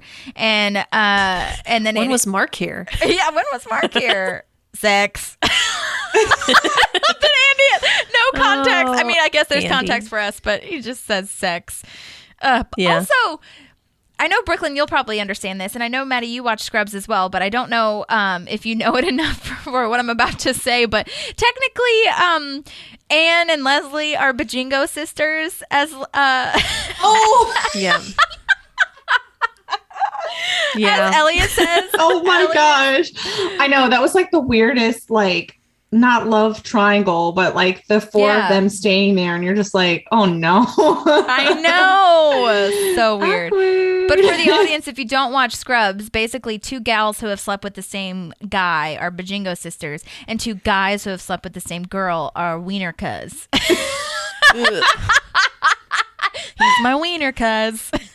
Scrubs is No thanks. ridiculous. But I like her cute purple satin dress. I think it looks really cute. I like her hair. She really looks really done up and well, adjusted to the evening, if you will. No sewn in bow. No bow on the sweater. Yeah, no bow. But this is where I was getting really excited, Brooklyn, because Mark says that he said because he was like saying he went swimming at the Y, and Justin responded by saying he went snorkeling with whale sharks. I know, in Madagascar. And I wrote, we did that in Mexico. Yeah, we snorkeled with the whale sharks. It was really amazing. But I do think it's really wild that he talked about that after he said he went Mark went swimming at the Y. I know. That definitely tells me like, oh, he's a one-upper, like you were talking about, Brooklyn. Exactly. Yeah. How do you make that leap? Yeah. And be like, you could have just talked about anything else, or you didn't have to say Madagascar. Right. Like, I don't know. There's just a lot that you could have, like, a lot of ways you could have. Right. Exactly. Well, there could have been follow-up questions Totally. like, oh, Mark, were you a swimmer or were you just there? Like to know about somebody else rather than like insisting that we're talking about all of your escapades. Right. Exactly. So that part I can see true. about like being a little pretentious. Like everything else kind of came up naturally, but this was just like those stories don't match. But I love Mark's tone in this, where he's like, "That was after I said I sometimes go swimming at the Y." And I feel like talking to Mark, he's the kind of guy like if you run out of conversation, you're just kind of like staring at each other. Yeah. Like, what do we talk about? So Totally. I'm picturing Justin being like, well, swimming. Right. Absolutely. But he just like went like to 200%. You're just like, okay, tone it down, friend. Yeah.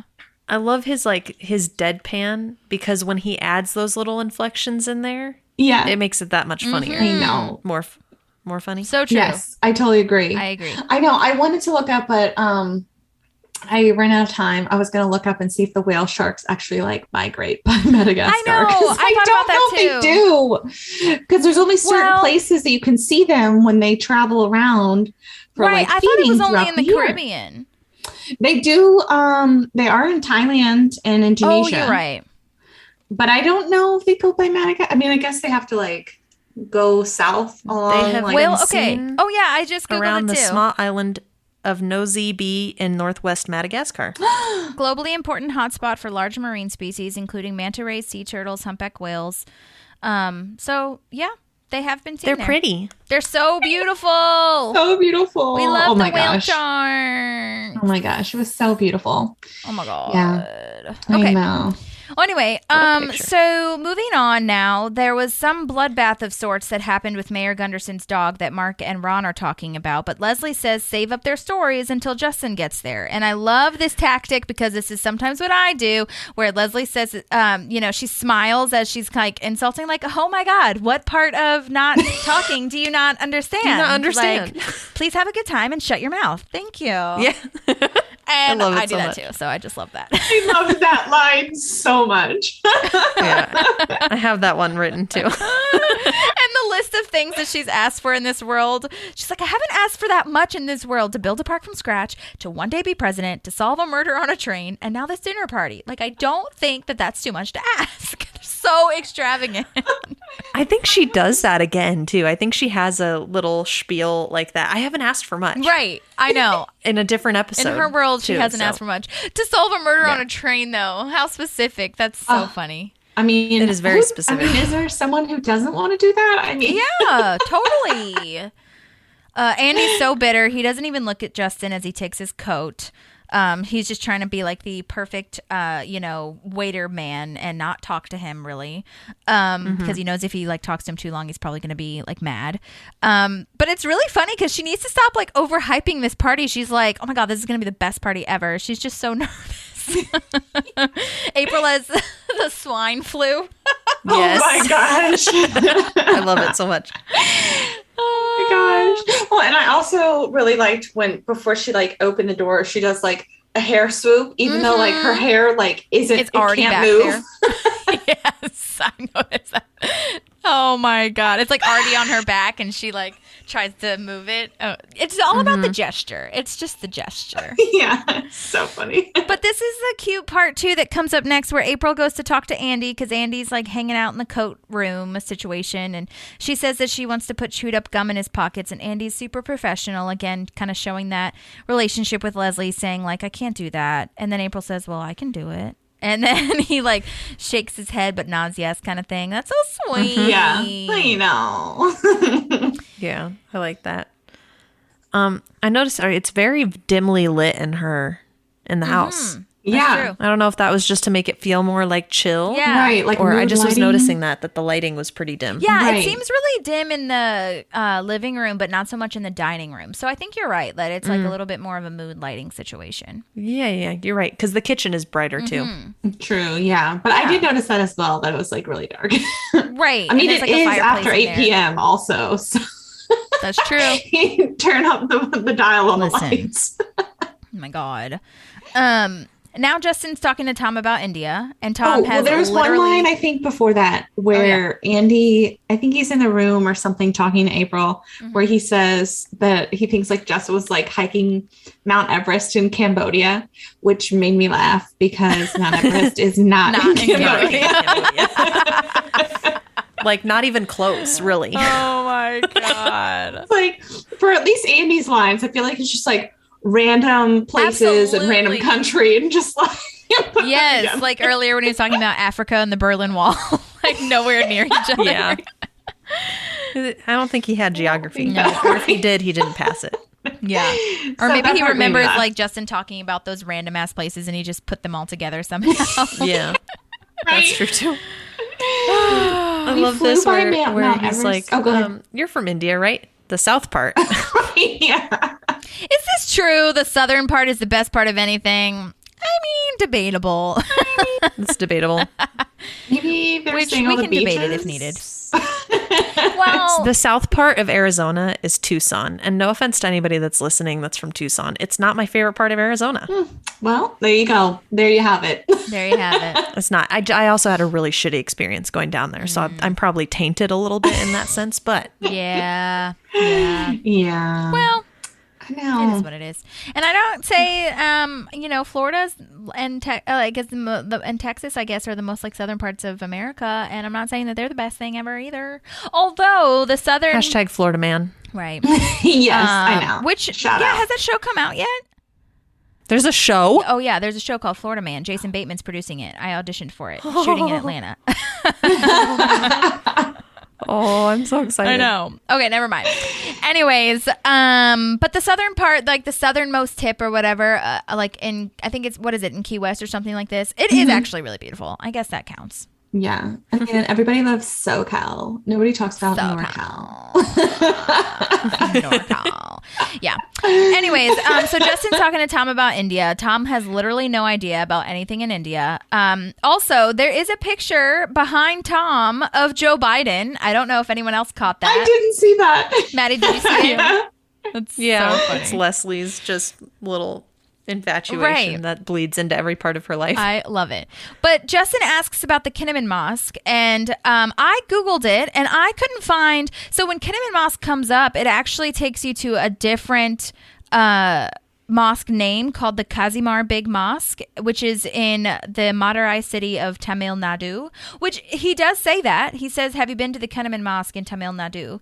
But I don't know why he calls the mosque a different thing. Like I looked up all different parts of it and I couldn't find out what was going on. But like I Googled that mosque and Parks and Rec came up, so they might have changed the name of it or something. But anyway, so the Kazimar Big Mosque is, I think, what they're really referencing because it's on Kazimar Street, which is the name of it. And the king of India at the time or whatever had, like at the time of it being built or whatnot, had like a Kaniman kind of sound in his name. So I don't know if that was like any sort of correlation, but anyway. Yeah. So I looked it up and I listened to it again and I was almost wondering if maybe it like sounded like that. He was maybe saying like Hanuman weird, like because Hanuman is this monkey king in the Ramayana, which is like this like origin story of the world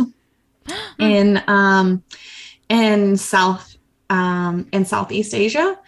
And like in Southeast Asia and Thailand, it's like the Ramakian, but it's like a really similar story. It's like a Hindu like legend. So when I listened to it again and when I was like looking at that area, I was like, do you say like Hanuman like but really weird? But is it in Tamil Nadu, the area? Mm-hmm. Yeah. Oh, it's okay. that, yeah, in like the state of Chennai or Oh my God, we like have so that. many effing questions for Alex. I know, seriously. I don't know if he would know. We need to ask Dan Gore if he wrote all these things, but I know, right? I wanted to go to Chennai because I've heard like it's kind of like a cool place to go in India, but we never made it there. So yeah. Well, that's really interesting. I didn't know about that origin story, so that's really cool. I listened to it again and I was like, what? Because I could not find that anything that sounded like kind of Mian or whatever the heck he said. Right. I don't know what this is. Yeah, I don't know. So I was like, maybe was he saying Hanuman? Like, I don't know. It kind of sounds like, go back and listen to it again. Let me know what you think. Okay, I will.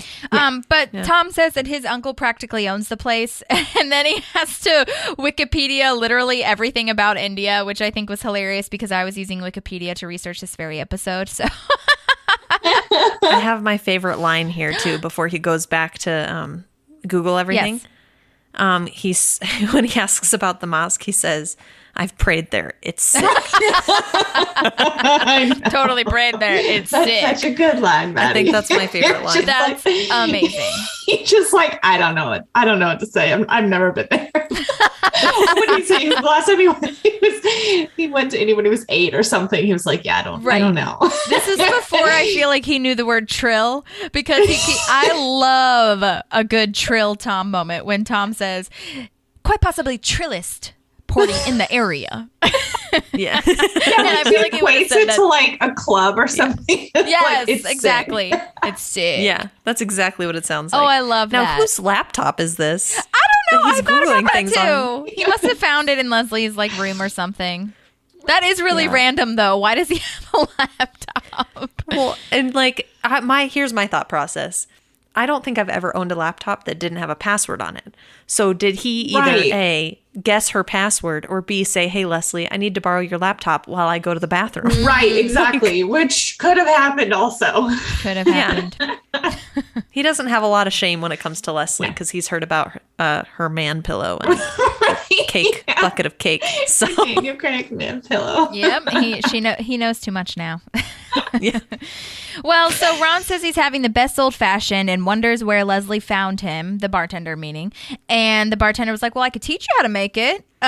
Because he's also a Parks and Rec teacher who teaches bartending, I suppose. This guy's name is Fred Cross. He has been in numerous things, including Will and Grace, Fresh Off the Boat, Arrested Development. It seems like everyone on this episode has been in Curb Your Enthusiasm. I was finding that from a lot of the guest stars in this episode in particular. But he was really cool too. And if you'll notice, he was also in the background getting drinks ready as Tanya is making the appetizers at the beginning of the episode too. So. Oh, okay.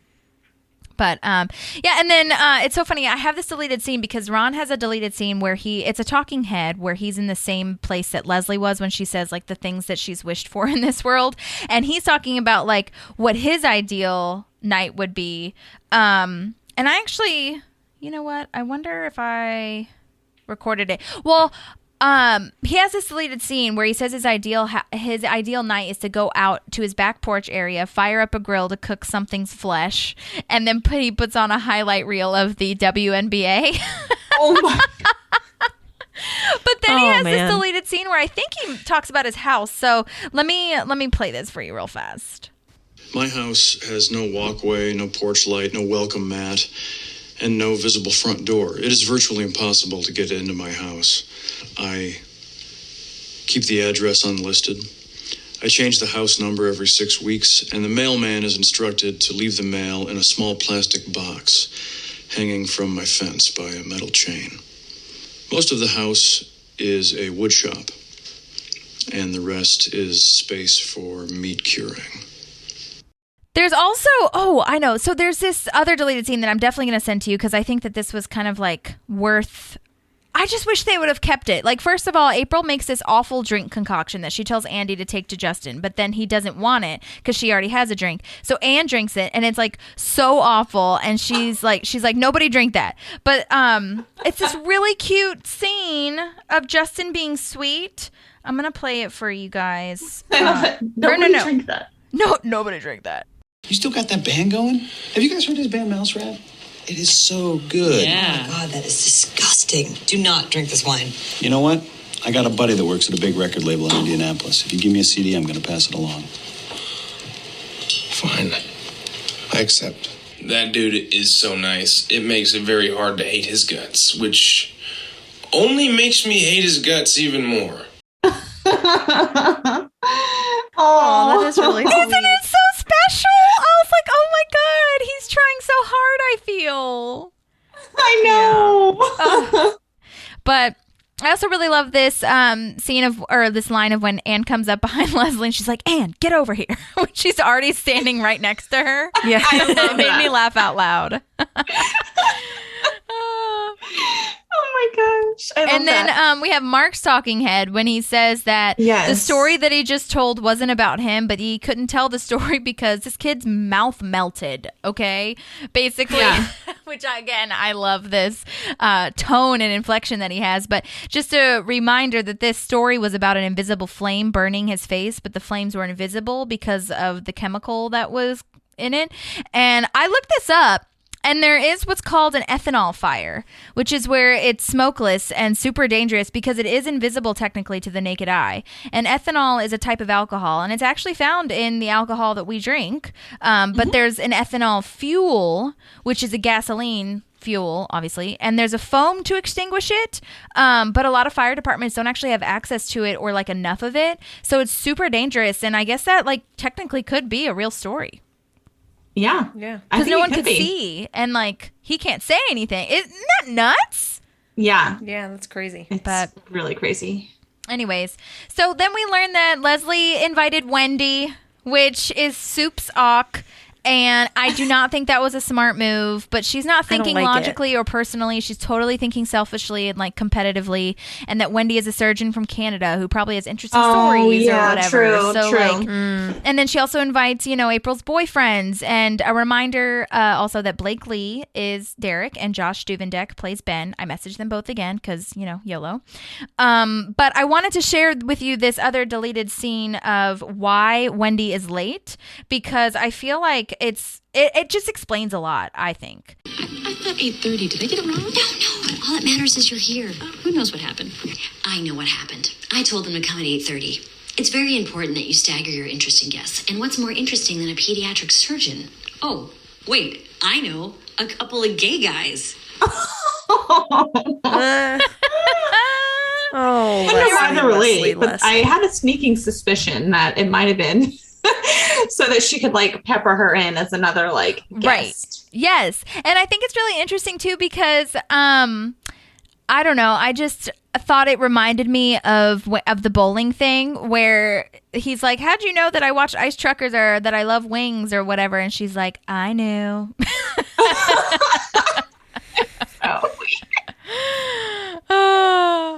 But anyways, okay, so this first course is a Mexican bean soup, and we learn of these super spicy peppers that I don't even understand why the peppers are really even around if they're supposed to be too hot or whatever.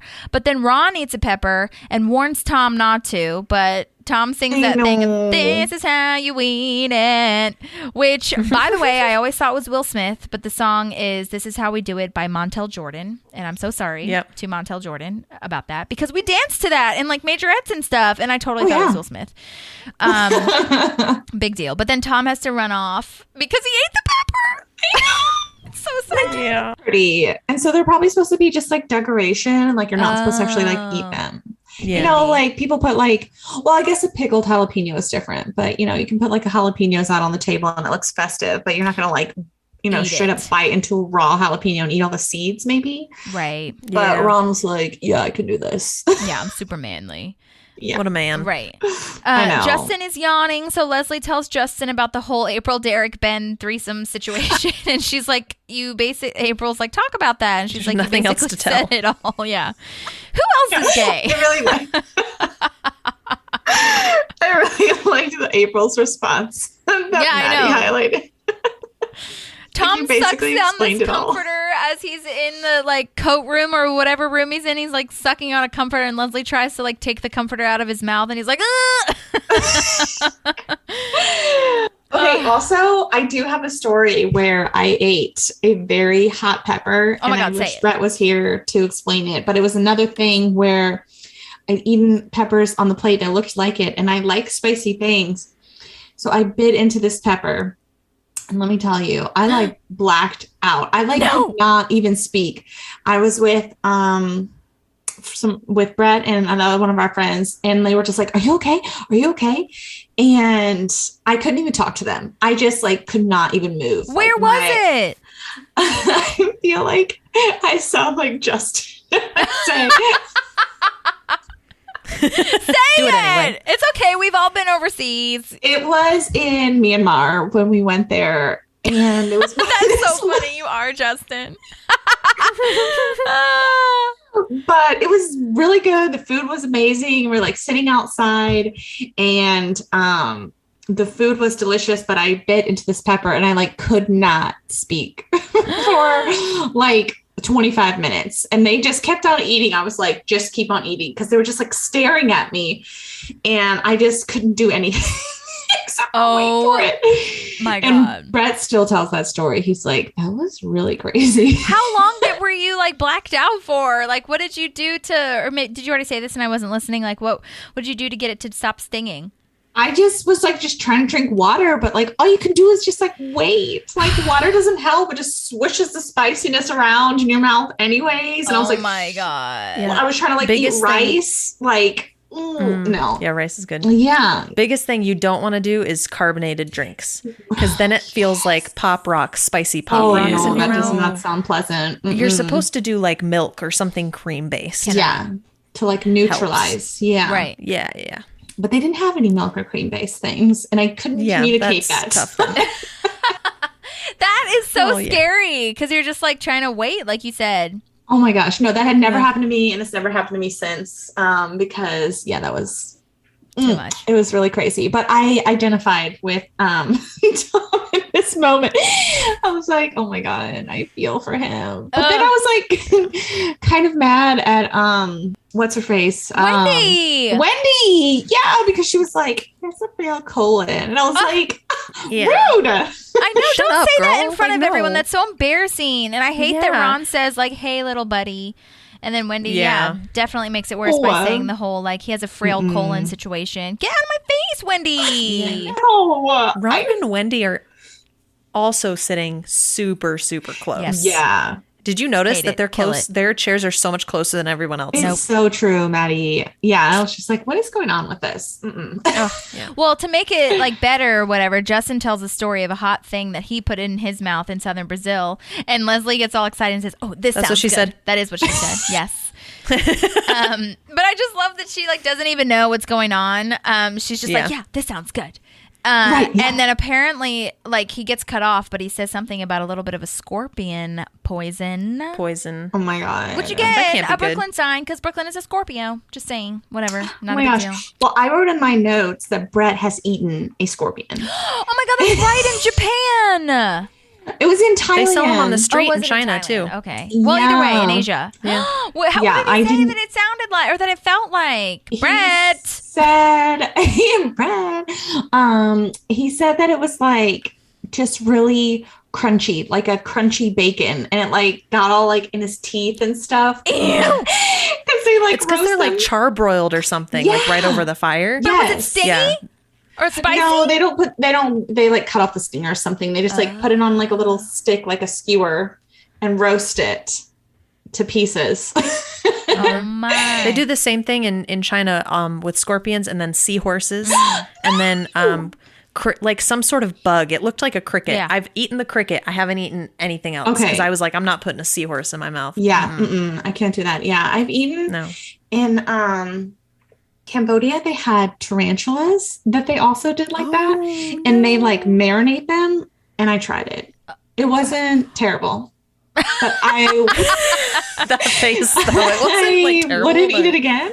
But Oh my God. I think the only thing that comes close to something like that, not spicy wise, but just different eating wise, is the octopus that we had in Greece. That was you could see the suckers. It was gross. Ooh, and I felt really bad because a couple years after I learned how awesome they are, and then I know, and how smart they are. I know. I know it's really hard. I know that would be really hard to eat a seahorse too.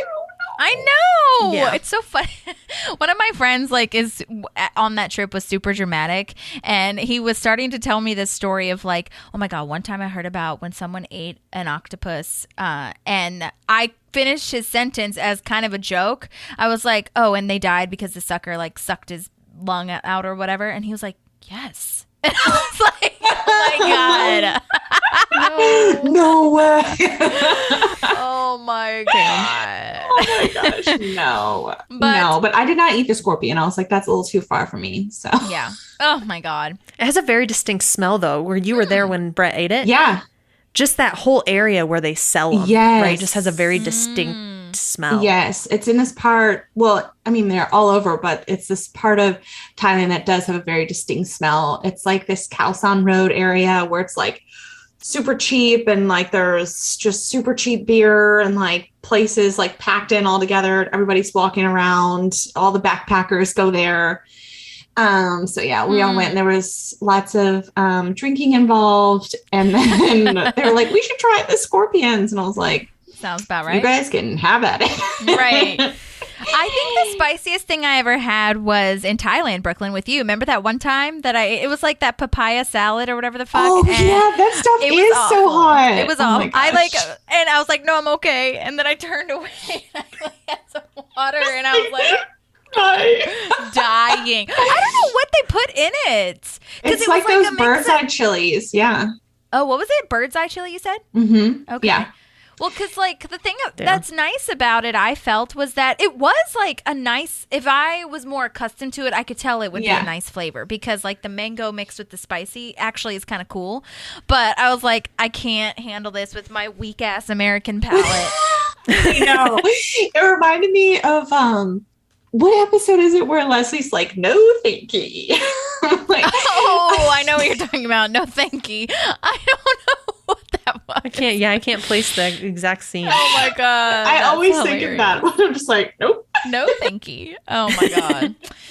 Well, so they're interrupted about this scorpion situation by a belly dancer, because we saw when Tom was sucking on the comforter that Leslie went to go. The reason Leslie was talking to Tom was oh my God, what do I do about the party situation? Right. And then he's no help. So we see her calling someone, and she evidently called this belly dancer to come in. So she's all, I wonder who that could be. Right, exactly. But Justin is still yawning, and but it's really interesting because I could not find, for the life of me, who this belly dancer was. And I remember I tried to Google this a long time ago because I worked at a belly dancing studio in LA. That's right. I was not a teacher, obviously. I was the receptionist and helper, but the classes were amazing. I loved them so much. It's called LA Belly Dance Academy. If it's still around, you should 1000% go take a class there. It's so perfect and lovely for confidence, but also fitness, and it's just so fun. It looks really hard. Really gets you in touch with your body. I love it.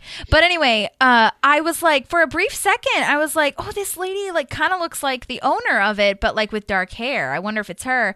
And I don't think it was, the more I looked at her, but I couldn't find this lady's name. But that's so crazy. Maybe she didn't want to be listed on the credits. I'm really sad about it. You said what?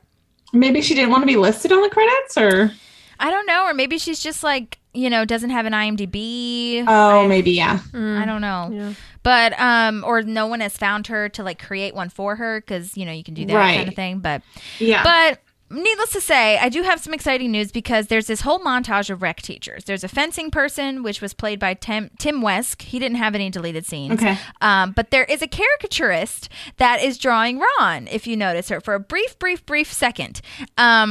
And then there's an origami teacher. And the one that I found is the caricaturist, and her name is Jennifer Hasty. And she was also apparently the receptionist in Koi Pond on The Office. Nice. So I need to go back and watch that, because she does So, spoiler, not really, but she messaged me back, and she was super wonderful and nice, and I have some things to intersperse throughout the last remaining minutes of the episode. But first of all, she's been in a lot of other shows like Mike and Molly and a lot of other single cam stuff, but she has a deleted scene that got cut, and you guys know how I feel about the deleted scenes when an actor gets cut that didn't get their fair shot of being exposed. She was super, super nice, as they all are. She was like, look, I know how this business works, and I also know single cam, like, I'll let her explain it to you. Hey guys, this is Jen Hasty. I played Dolores, the sketch artist who worked for Parks and Rec, in the episode of Leslie's House, which I believe is in season 2, but I don't remember. But I do remember is that it was early enough in the show that Amy Poehler at one point, and sitting next to her in the makeup trailer, said, if this show takes off, I'm going to buy everybody presents. And so kind of funny that, of course, the show blew up into the stratosphere. My audition for the show was great because I walked into the casting office and it's Dorian Frankel, who it didn't even occur to me that we were taking a songwriting class together. So I come in and she looks at me, hey, she's like, what are you doing here? She knew I was coming in, but she didn't know it was me from the class. It was really fun. And she's a lovely person and it was a good audition. The initial breakdown of the character, I believe, was that she was kind of bohemian, down-to-earth type person. So Amy Poehler was in a songwriting class? No, her and Dorian Frankel, the casting director, were. Okay. Yeah. It's so crazy. And I love that she said Leslie was like, I'm going to buy everyone presents if this show takes. I know. It didn't sound like she did. But that's really funny that was like even a thought in her mind. So in character. I know, so in character. But yeah, I thought that was really interesting that she like saw Dorian, the casting director, and like they knew each other from a whole other different reason. That's so crazy. Yeah. That's wild. But anyway, so then I just texted you guys because the next thing really fast that I wanted to, I feel like I'm leading like a class or something, but the guy with the class of coping with terminal illness comes and he has a deleted scene because word got out that teachers were coming around to Leslie's house. Well, and that's why the Quicken Man came over, right? Exactly, which we'll talk about as well. But go ahead and listen to the deleted scene that I emailed you guys or texted you guys called Beginner Magic. Is this where we bribe the parks lady to keep our jobs? I thought you taught coping with terminal illness. And beginner magic. Oh, no. That's really funny. So he's actually dressed like in his little cape and like hat and everything, and he's ready. I do feel like I'm kind of glad that they cut it because I feel like his line was way too explicit, being like, "Is this where we bribe the parks lady?" You know what I mean? Yeah. Right. But anyway, so then Andy comes over to talk to April and Derek and Ben, and he says, finally, some entertainment. And he's complaining about Justin, and then they all say that he's actually great. Like, what are you talking about? And April actually, like, says that too. And it really hurts Andy's feelings, so he stops serving her wine and says that he could lose his liquor license. That's one of my favorite lines as well, especially after we just went through the licensing process for the restaurant. Oh, my God. I'm like, that's such an inaccurate statement. Absolutely. Yeah, because this is not a certified or any type of institution. Yeah. But I'm sure the bartender is licensed. Oh, yeah, the bartender probably is, yeah. Oh, because you can have a different license if you're a bartender, vice like the liquor license for your entire restaurant? Mm-hmm. Yeah. Oh. Yeah, so for like events, you can be hired as a bartender because you have a licensure. And then I don't know if it's true in every state, but I know in some states you have to have a licensure to actually be a bartender at a restaurant. Mm-hmm. Oh, but not every, and maybe it is a state thing, but not every restaurant requires you to have a license. A lot of people like to use that as like, they're licensed, so they know what they're doing kind of thing, but you don't have to be licensed. Yeah, I thought it was just like a bureaucratic thing where you have to like fill out a bunch of paperwork and like pay for stuff and be like, yeah, if a bar fight happens or something, like we're I don't know. That's valid. It could be. Maybe. It seems like it takes a long time though. Maddie, you might know more about that. I don't know about the liquor license for the restaurant takes a long time. Oh, yeah. Yeah. But I don't know about the bartender one. Yeah. Gotcha. Well, if you're a 'Cause we bartender out there automatically- that has none a of our license, people- then let us know. Yeah. Because I don't have a license, and I served like 3 beers Right. and 4 margaritas today. Right. Yeah, because like the store is liquor license or whatever. Right. Yeah. Right. Exactly. Gotcha. Is it expensive? The liquor license? Yeah. I think the one we did wasn't super expensive, a couple grand. Okay. But it's expensive to like the eye of someone who, Right. we just pay for personal products, right? But Yeah. after working in Make a it back, restaurant though. and helping run a restaurant for so long, that's not actually that much money. Yeah. Are there different levels you could choose from? Yeah, there are different like packages. So like a bar, that liquor license, I believe, is going to be more money because you're not selling food. And like we have to do a 60-40 ratio, like 60% food, 40% liquor. And so that makes it different as well. And then there's some sort of lottery in some states where they won't give out more than a certain number of liquor licenses. So you basically have to buy it from someone whose restaurant is going out of business or whatever. Or people will put their name into a lottery for it, and they pay like $10,000 to get into the lottery. It's insane. Wow. I don't know why that's so It's a interesting process. to me. I don't know everything. That's but crazy. Oh my gosh. Wow. That's such a tangent, but yeah. No, I'm just really curious. There's a taco place that just opened down the street from us, and we really love them. But we keep saying like this would be so good with the beer, but they've been open for like a month now, and they like just now got their liquor license, and we're like, can you please get some beer in here? Well, if it makes you feel any better, we've been open for 4 years, and we just got our liquor license literally on our 4-year anniversary. So it took us a little bit more time. Okay. See, that's why I figured it sounded very bureaucratic, which Leslie's very familiar with, and that it costs a lot of money, which fits into the budget for the state and local governments. So there you go. We're tying it all together. Tied it back. Well, does anyone have anything else to say about anything before we get to Barney, the accounting guy?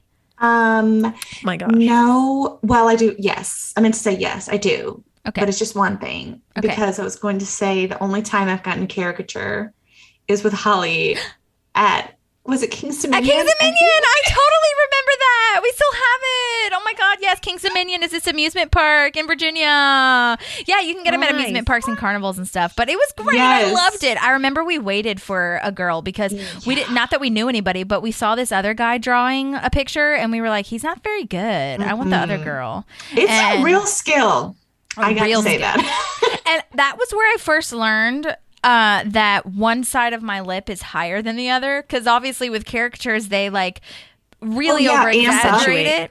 And I was like, what the fuck? And then I looked in the mirror and I was like, oh my god, they're right.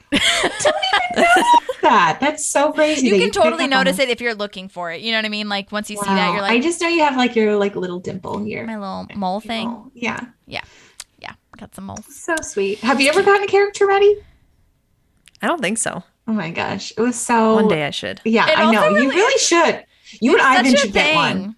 Oh yeah, that would be fun. We've seen that people do it at their weddings. They're That's a like, thing. that's part of the That's a thing. entertainment. What? Oh, like instead of a photo booth, you just caricature artist.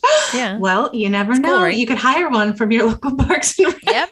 There's a part in Friends where Monica said that she had one at like one of her 14 or like her some like a very young birthday party, and Rachel's like, you know, I made out with somebody because your party was so boring, and Monica's like, we had a caricaturist. And I always draw parallels between Monica and Leslie, so I think that's really funny. Okay. Let's get back on track, okay, you guys. We got Barney. He's the accounting guy. This is the first time we see him. He always, whatever he does, plays kind of a creepy guy. But in this one, he just plays kind of like a boring guy. But because he's in Friends as a creepy dude that wants to like get with Ross. He's in Scrubs, who plays like a creepy neighbor to when JD wants to move. But he's been in a bunch of other stuff, and he was also cooking guy. Yes. Wow. What are you trying to place him from? Friends or Scrubs? Gosh. I don't know. Both.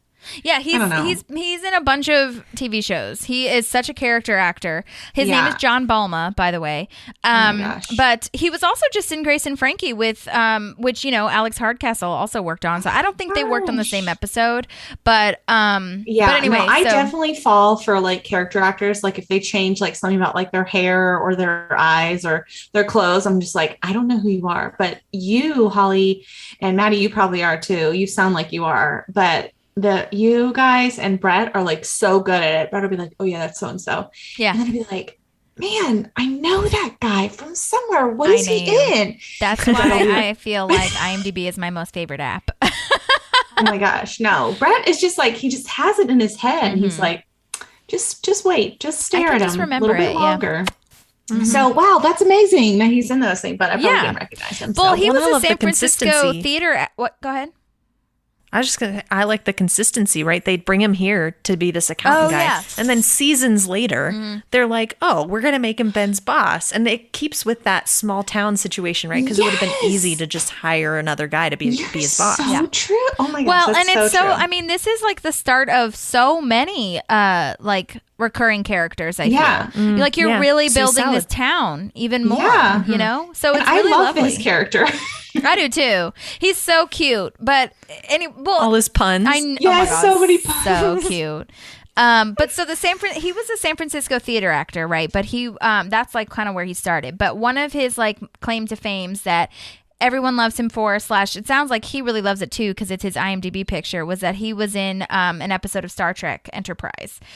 His main IMDb pic is of him doing his little Star Trek moment. Oh my goodness. Like hand signal. He and April Eden need to chat. Exactly. I know we need to have them on. But yeah, we need to have them on together. But super fun, but super boring. And this is when Leslie has her moment where she's like, "Oh my God, Justin, no! Like, is it fun?" And then you turn over and he's asleep, and it's really sad because everyone's leaving. And that's also, I really debated. I probably won't decide until later, but I can't decide if the Leslie line that I talked about earlier was my favorite line or this Ron line that comes up where he's it's so good because I really feel this way all of the time when I'm at parties. He says, "I'm heading home so as not to have to be here anymore." This is Holly. This is why I feel like we got along so well together when we lived together, because that is so my mantra as well. Every time we're invited to a party or something, I'm like, how long do we have to stay? Yes. And with you, it was like, there were times where it was like, you know what? We just don't need to hang out tonight because we're feeling tired and we need our alone time. And it was never like you were like bashing on the other person. It was just a mutual respect for not wanting to be around people. Yeah. Right. Well, and what's weird is that I didn't know that about myself until like very recently, like literally, I think it was 2 years ago, maybe before COVID or during COVID, when I was at a party and like the main part of the party, I think, was kind of over and people weren't really filtering out at all. I think we were there to watch a show maybe. And like the show was over and obviously people hang out after the show and everything. And I started hugging people and it's so funny. Our friend Molly was like, "Oh, Holly's always the first to leave." And really? I never, and she wasn't saying it meanly. I didn't take it meanly at all. But it was just like the first time that I heard it out loud and I was like, oh. And then I was like, oh, I don't mean to like, be rude or anything. And both Molly and the people there, Sean totally agreed. He was like, I just always figure you have stuff you want to do. Like, and I was like, oh my God, I had no idea that like other people thought that about me. Oh my gosh. Well, I bet you get to parties on time though too. I do get to parties on time. And I also I'm a closeted introvert. And there comes a time when I shut down where like I can't be around people anymore. Like it just drains me too much. And sometimes, I'm not even joking, it sounds a little psychotic, but I'm sure I have people that agree with me where sometimes I'm like, people are in the living room and I'm in the kitchen, like I'm with people, but I'm apart from them. And that really helps me. Like if I need to take a little bit of a stimulus break. Stimulus? Yeah. Do you know? Yeah. Is that the right word? Yeah, stimulus. Yeah. I think, and that's so accurate because I love that term, closeted introvert, because I feel like probably more so you than me. But when I tell people I'm an introvert, they're like, no, you're not. You talk to people and you can have lively conversations. I'm like, you don't know That's me. not the same. That wears the shit out of me. Like I want to go home after a 10 10-minute conversation with some people. I'm like, Yeah. I love that term, closeted introvert. I'm using I it. know. Well, Absolutely what I think that there's probably like most people are that way where they need recharge time. Yeah. But I know so many people, including our mom, who gets her energy from being around people. She has to be around people. Yeah. True. And I'm not saying that I don't love being around people, because that is needed for everybody, but she has to be around people to get her energy. She gets her fuel from it. Exactly. And I do not. Yeah, I know. But we all learn to be extroverted, because that's what, that's what you associate with being like, oh, she's really talkative. She's friendly. She's outgoing. Like those are all like generally really positive words that you associate with that. Yeah. Right. Whereas like introverts are like, oh, they're quiet and weird and kind of, they're stuck up, and she's like, no, maybe they're just tired. Yeah, exactly. like I'm really glad that also like hanger is a word we use now, because everybody gets tired and hungry. Okay, like it's just a thing. It's true. Well, so Ron is leaving, and he says that, he whispers to Leslie, like, I come to my office first thing tomorrow, kind of thing. And then everybody's like, okay. And then Mark and Ann also leave. Really quick, I would go to Barney's class. Oh, yeah. Brooklyn, 100% you would. Yes. Like, Brooklyn I would is take our that. financial consultant as well. Like, I've never used Quicken because I think you have to pay for it. So I'm like really like a Google Sheets, like free person. But I know a lot of people that use it, but Google I'm saying Sheets, I would bitch. listen in. I would pay $10 to go to that Well, class. and there's so much you can do with Excel as well. Yeah. But wait, is it Quicken or is it Quicket? QuickBooks. QuickBooks, that's what it is. Because Quicken is Quicken Loans. Yeah. And then there's QuickBooks. I see. QuickBooks is the accounting software. Yes. Clever marketing. Yes. Yes. But yeah, oh my God, you would totally take this class. You would ace it, and you would be like, you could be an accountant for sure. Or like some sort of financial planner situation. I am an accountant admirer. No, you do well. You do really well. Oh, Half of my loans wouldn't be in the positions they are if it wasn't for you, probably. So because you helped me figure out what I need to pay. But anyways, I just feel bad that Barney's presentation, what is it, 11:30 at this point? Like, okay, nobody He's like, I have another 45 minutes. Oh my gosh. Nobody wants to listen to this right now, okay? Like, oh my God. Barney, love you, man, but no, it's too late for this. No. Like, this is a 9 a.m. class. Yes, absolutely. So anyways, we're going back to the hearing now with Ron. Yes. So the next morning, Leslie's in this disciplinary hearing. This guy here was also in boys club when she has the beer on premises, and they call for a disciplinary hearing as well. His name is Stewart Skelton. He's been in so many things. Also Monk, which is hilarious because a lot of these people were in Monk. Criminal Minds. He was in Drake and Josh, which I think is funny. Dexter, Veep, 911. A lot of movies as well. That movie, I think Failure I recognize to Launch. him from Veep. Yeah. He also has a face that looks very similar to a lot of other faces, if I'm being completely honest, which I'm so sorry if that is an insult, because I don't mean it to be an insult at all. But I totally thought that he was this one dude who played on Friends. But no, he was great, though, in his own right. He was wonderful. And actually, while we've been talking, he just emailed me his voice memo. Oh my gosh, hey! Hey, it's Stewart Skelton here, talking about my time on Parks and Recreation. I was on 2 episodes. I was in Boys Club in Season 1, and I guess it was Season 2, Leslie's House. I believe that was the episode I was in.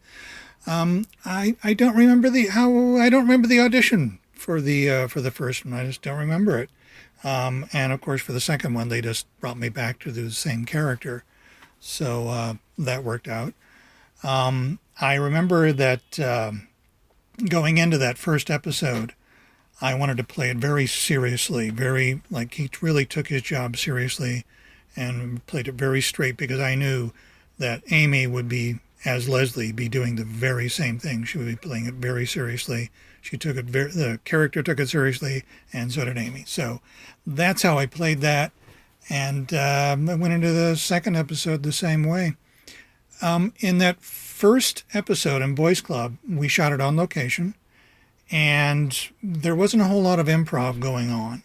I guess that's because they were just getting into their groove. In that second episode, Leslie House, we did that on a sound stage. They had recreated everything, And we did do a couple of takes where it was, have at it, do whatever you want, improv. And I am not that good at improv. I was in over my head with that, and I'm glad they didn't use any of the improvs that I came up with because they just weren't that good. But it was great working with Amy and Ron and with Justin. And Amy, I don't remember that much about interaction with Ron. I'm sorry, with Nick or Justin, but with Amy, she was so sweet and so friendly, and she was Leslie, and it was great working with her. I really enjoyed the show. I enjoy watching the show, and I know you sometimes talk about a crossover between Parks and Rec and The Office. And believe it or not, I was in an episode of The Office. All you will see, though, is my elbow, because the episode I shot was supposed to be a pilot for a spin-off called The Farm, and they decided not to do that. So I hope I gave you something that helps you out. If you have any questions, I'd be happy to answer questions. But that's my basic remembrance for Parks and Recreation. Thank you. Thank you, Stewart, for sending that. This is awesome. We had a lot of people step up for us this my episode. gosh. I know. Emailed every last person. Good job, Holly.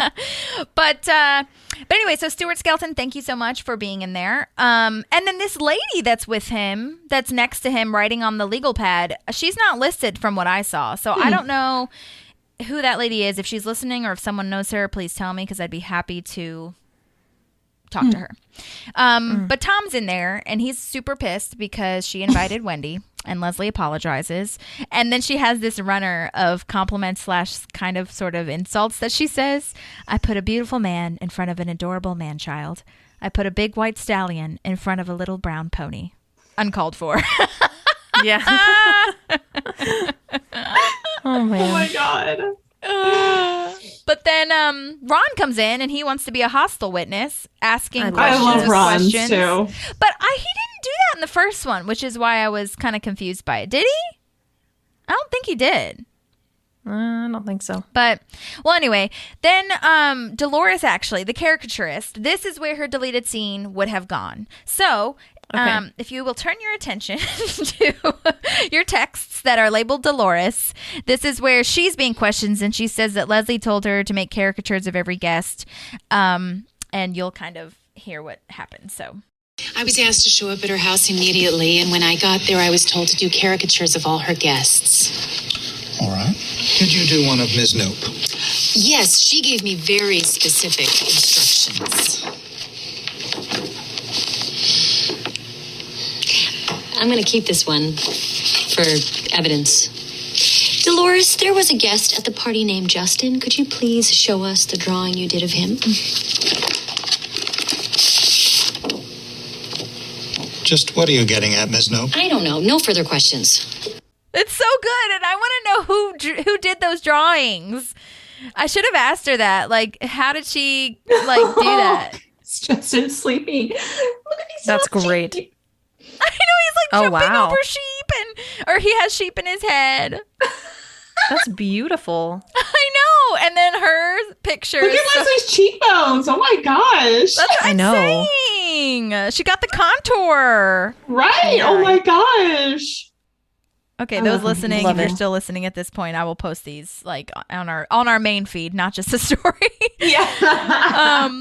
But okay, so I emailed you guys. If you didn't get it, then we can move on. But I emailed you guys a second clip of Jen talking. Because I had already been on several single cam shows at that point, I knew that a lot of shows overwrite their material. And so there was a possibility that I wasn't going to really be in much of it, even though I had shot maybe a whole other day, maybe two, I can't remember.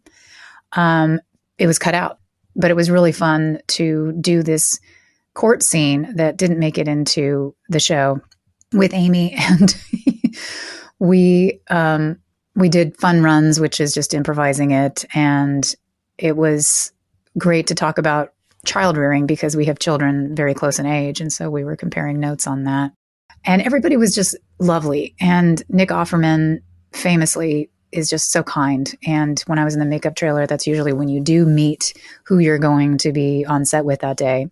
And they come in and, he comes in and he shakes my hand and he asks me my name. And it's just really kind because that's actually, if you're a guest star, it doesn't always go down like that. So people when they're regulars, don't always go out of their way to be kind to you like that. And he was that way and Amy was that way. And I can't remember anybody else not being fully respectful and kind and wonderful. And it was a big shoot because the bulk of it was at her house, obviously, Leslie's house. And it was a big dinner scene. And I believe the entire cast was there. And she was trying to impress her new boyfriend, if I'm correct. I'm just like trying to jog my memory. I remember Ansari having to eat that pepper over and over again and yell and singing, "This is how we do it." And it went on to do it again and again and again and bite that pepper. And so it was really funny to watch. And it was a big scene. It was a lot going on and a lot of moving parts and then moving into the living room. And so I remember the shoot went pretty late. We were there until the wee hours of the morning where you're just standing around Crafty having Twizzlers. It was a lot, but it was really fun. I remember the director was named Hardcastle, was his last name. And he and I ended up working together many, many times more. So it was really a nice introduction to working with someone that was a familiar face every day on set. And so that was lovely. I just remember as a cast, they looked like they really enjoyed each other's company. They really made each other laugh. That's not always the case. And when a cast really clicks the way that they did, it's really special and it's really rare and it's sort of lightning in a bottle. It was a real honor to be on that show. And they were wonderful people. And I'm glad to be down in some TV history with all of them. Okay. So then April comes up to Andy in the middle of this questioning, like, we're changing scenes here. She asks for a shine, and Andy says, no, we're closed because of betrayment. Betrayment. That's my second favorite line, I think. It's so good. But then she becomes unbetrayed because she pulls out all the wrappers that she put in Justin's coat pockets. So she loves Andy so much. I think she would have done it regardless, but she really loves him. Yeah, she does. And then Justin comes to the hearing, and it's so funny because I was definitely like, even though I've seen this before and knew it was like happening and everything, I was like, why did they allow him to come to the hearing or like even be questioned? He's not a part of the parks department like at all. Like what? And so Leslie asks him to describe the evening, and he says that there was no abuse of power from what he could tell. And she asks him to define pleasant and remember that you're under oath. Oh, Leslie. But yeah, so he explains that he had a case that he had to stay up for super late because she's like, but you fell asleep. Like, if it was an amazing night, why would you have fallen asleep? And that's why he fell asleep because, he had a case that he had to prep for, but he said he had an awesome time and it was nothing to do with the rec teachers. And she's so pleased with herself. Like, her little smile. She really is. She's so proud. It's so cute. There are so many good like scenes where she's like giving like a little like ethics hearing or something. Yes. Especially like later on in other episodes. Like, so I really like that we've started this here. Me too. Yeah. Well, because the first ethics thing was with April drinking. The wine. Yes. April was drinking on government property. But it wasn't even the government property thing mostly. It was mostly because of she was underage, So that was a big deal. Yeah. But this one is a little different. So, yeah, I do like that this comes back. Why did I do a deep dive on Kabuki theater? Did they talk about Kabuki theater? Oh, I think Justin does say something about Kabuki theater at one point. Yeah, I think Justin said something about like... Oh, after the hearing. Okay, it's coming back to me. I'm so sorry. It's all coming back to me now. Okay, so after Anne and Leslie are talking, and she's like, I'm going to go see him because we're going to go see a Kabuki theater festival. This is after the hearing. And I looked up just a brief little moment. Kabuki theater is a form of classical theater in Japan. I don't know how to pronounce this, but I'm going to say Okuni's Kabuki was the first dramatic entertainment of any importance that was designed for the tastes of the common people, quote unquote, in Japan. And there was like sensuous dances, and it actually said that I don't know, it's this whole thing where basically there was a lot of like prostitution of the actors, and it proved to be really disruptive for the government. So in 1629 they banned women from performing in the kabuki theater. So men have to now play the women's characters because, again, quote unquote, as all we've talked about women's rights and things. It's not the woman's or it's not the man's fault. It's always the woman's fault for being disruptive, right? Yep. So in some shows, women are still banned to this day. But there are some shows that, that do have women. But for the most part, it's been 400 years. Come on, guys. I know. It's been some time. Damn. I knew that women weren't allowed to be in kabuki, but I didn't know why. But that makes sense. Yeah, there's like a lot of sensuous dancing, and then it turned into like a prostitution thing. Yeah, I mean, well, I will say we did go to see a kabuki show when we were in Tokyo, and it's really crazy because the tickets are really expensive. It's like going to see like a fancy opera, and they have these tickets where you can stand. It's like standing room only in the back, but it's all in Japanese, and you have this. You can rent. It's like a closed captioning of like what's happening on the stage, and it's really crazy. So you can like hear it and read it like on the screen as they're doing it. It's really crazy. But it's like, I don't know if it's like really, it didn't seem very sensuous to me. It just seemed like it was like lots of drama. I mean, yeah, there was like, some love story stuff happening, but I feel like, I don't know, it's a little over the top. I don't know. Yeah. But it's I have no it's idea. really, I bet they weren't even sensually dancing. It was just like their belly showed or something stupid. yeah, it's I don't very, know. It's very different. Like it's very like sing-songy. And they do like face painting, and they look like really dolled up almost. Yeah. Like, Yeah. It was like a geisha kind of thing. Kind of, but like It's more not. like, I feel like geishas are more like classy or something. And right. Yeah. is This a little was bit more like jester gaudy, kind of. Yeah. More like gaudy and stuff. I don't know. Yeah. I don't even know what to compare it to, but no, I understand. I've seen pictures and stuff too. So yeah. Yeah. I wanted to go see. I don't think this is kabuki, but I would like to see that one thing that like travels around. It's like a dance. I never know what it's. Shenyuan? Yeah, that. I want to see that. Yeah, that's been around forever. I know. I always see posters, and I'm always like, when am I going to go see that? But I haven't seen a poster in a long time, so next time I'll do it. I straight up, because I think the original troupe, they are from Beijing. They're from China, but I think they start in Beijing or Hong Kong, maybe one of those. And travel around. Because those are the big like entertainment hubs in like over there. I don't want to say China because I know that Hong Kong doesn't consider themselves part of China. Yeah. But anyway, my whole life living over there, I was like, oh, this show is like never ending. I thought it was only going to be on for a couple months. And then I came back to the States and I was like, oh my gosh, they come here? It's here. I didn't know they were traveling this whole fucking time. Yeah. I thought they were just hanging out in China. Right. I'm so dumb. Oh my gosh. No, yeah, when they're not in so China, cool. they're touring. Yeah. Yeah, they go to all the big theaters. Well, anyways, so Very that's cool. what kabuki theater is. Then we find out that they're not taking any further action because she called the meeting herself, evidently, and she did, in fact, pay the $1,000 to restore all the classes, which is totally a thing that she would do. Clappity clap. Yeah. Very Leslie of her. Totally. Yes, very Leslie. And this line is so dumb and so funny and perfect when Anne's like, why did you call this meeting if you paid for it yourself and like you knew what's going on? She's like, are you kidding me? It's every girl's dream to ask a dude how their date went under penalty of perjury. What? Okay. Man. Not my dream, but maybe one day there will be, because, I can see what she's saying. She's being dramatic. Again, it's extremes, but it's more so just being like, they can't lie. And sometimes they would lie. So they can't lie. Right. Exactly. Yeah. Yes.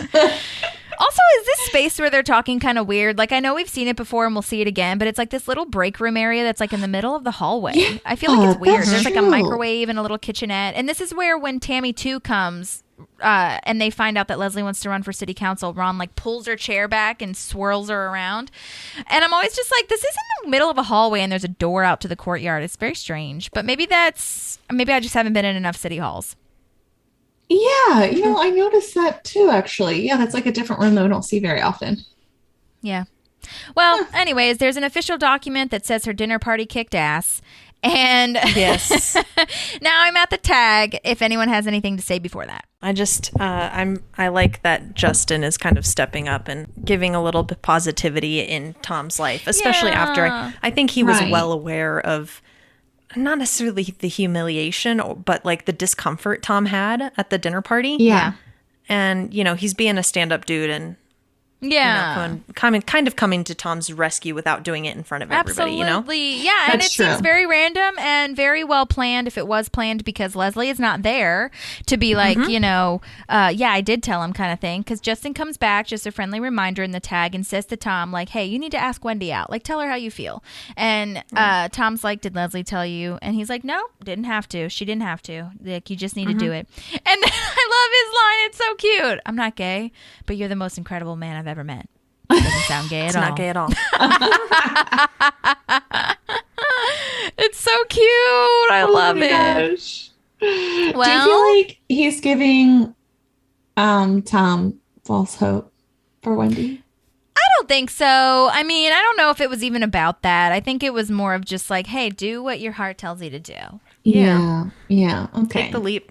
But I see what you're saying. That. Like, if he did do that thinking that she say yes, like, that might be something. But the way he phrased it didn't sound like, hey, if you ask her, she's gonna say yes, like, just do it. It was more of like, just follow your heart, bro. I know. I was like, Justin, you don't even live here full time. You don't even know the drama that happens between Wendy and Tom. Okay, You're right. I just don't think this is very well thought out advice. But that was me. It did come off as very positive. I was just curious what you guys' take was on it. No, I actually fully understand and agree to a certain extent with you, because I do feel like there's that part of me that's also like, okay, Justin, that's cute, but do you get it? Like, do you get it? You didn't go here. She doesn't even go here. But yeah, I think it was definitely more about the positivity than anything else. Yeah, it was really sweet though. After she said the frail colon thing, and after she went on a date the day of their divorce, I'm kind of like, Tom, go ahead, move on. Go ahead, be gone. Yeah. I'm like, yeah, right? It's okay. I mean, Wendy's cute. She's hot. She's smart. All that. But I'm like, we don't need it. Yeah, definitely not. So, well, you guys, after nearly 3 hours, we are finished with Leslie's house. Like I said, this will be so fun to edit. Can't wait. Live it up. Can't wait. Thank you to all of the amazing, wonderful guest stars who turned up and turned out for us. We really, really appreciate that. I hope to hear from everyone about any questions that you might have for Alex Hardcastle, which also thank you to him as well. But that'll be following this episode. So that'll be really cool, actually, the way that kind of fell into place, because I didn't really anticipate doing that like one right after the other, but that's gonna be great. And then we got to talk, it kind of all worked out. I mean, obviously we're going in order, so of course it would, but if they message back right, but like we got Kyle and we already talked about that, so super fun, super great. And I really appreciate everybody listening. Thank you, Brooklyn, for being on.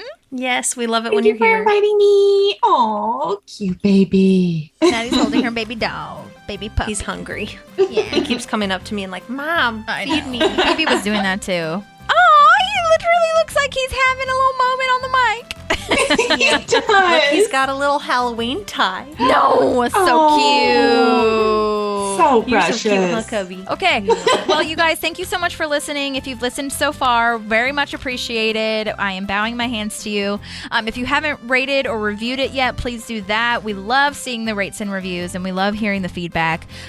So let us know, and we will see you next time. Thanks, everybody. See you next time. Bye. There's a park and some pals, and there's also therapy too.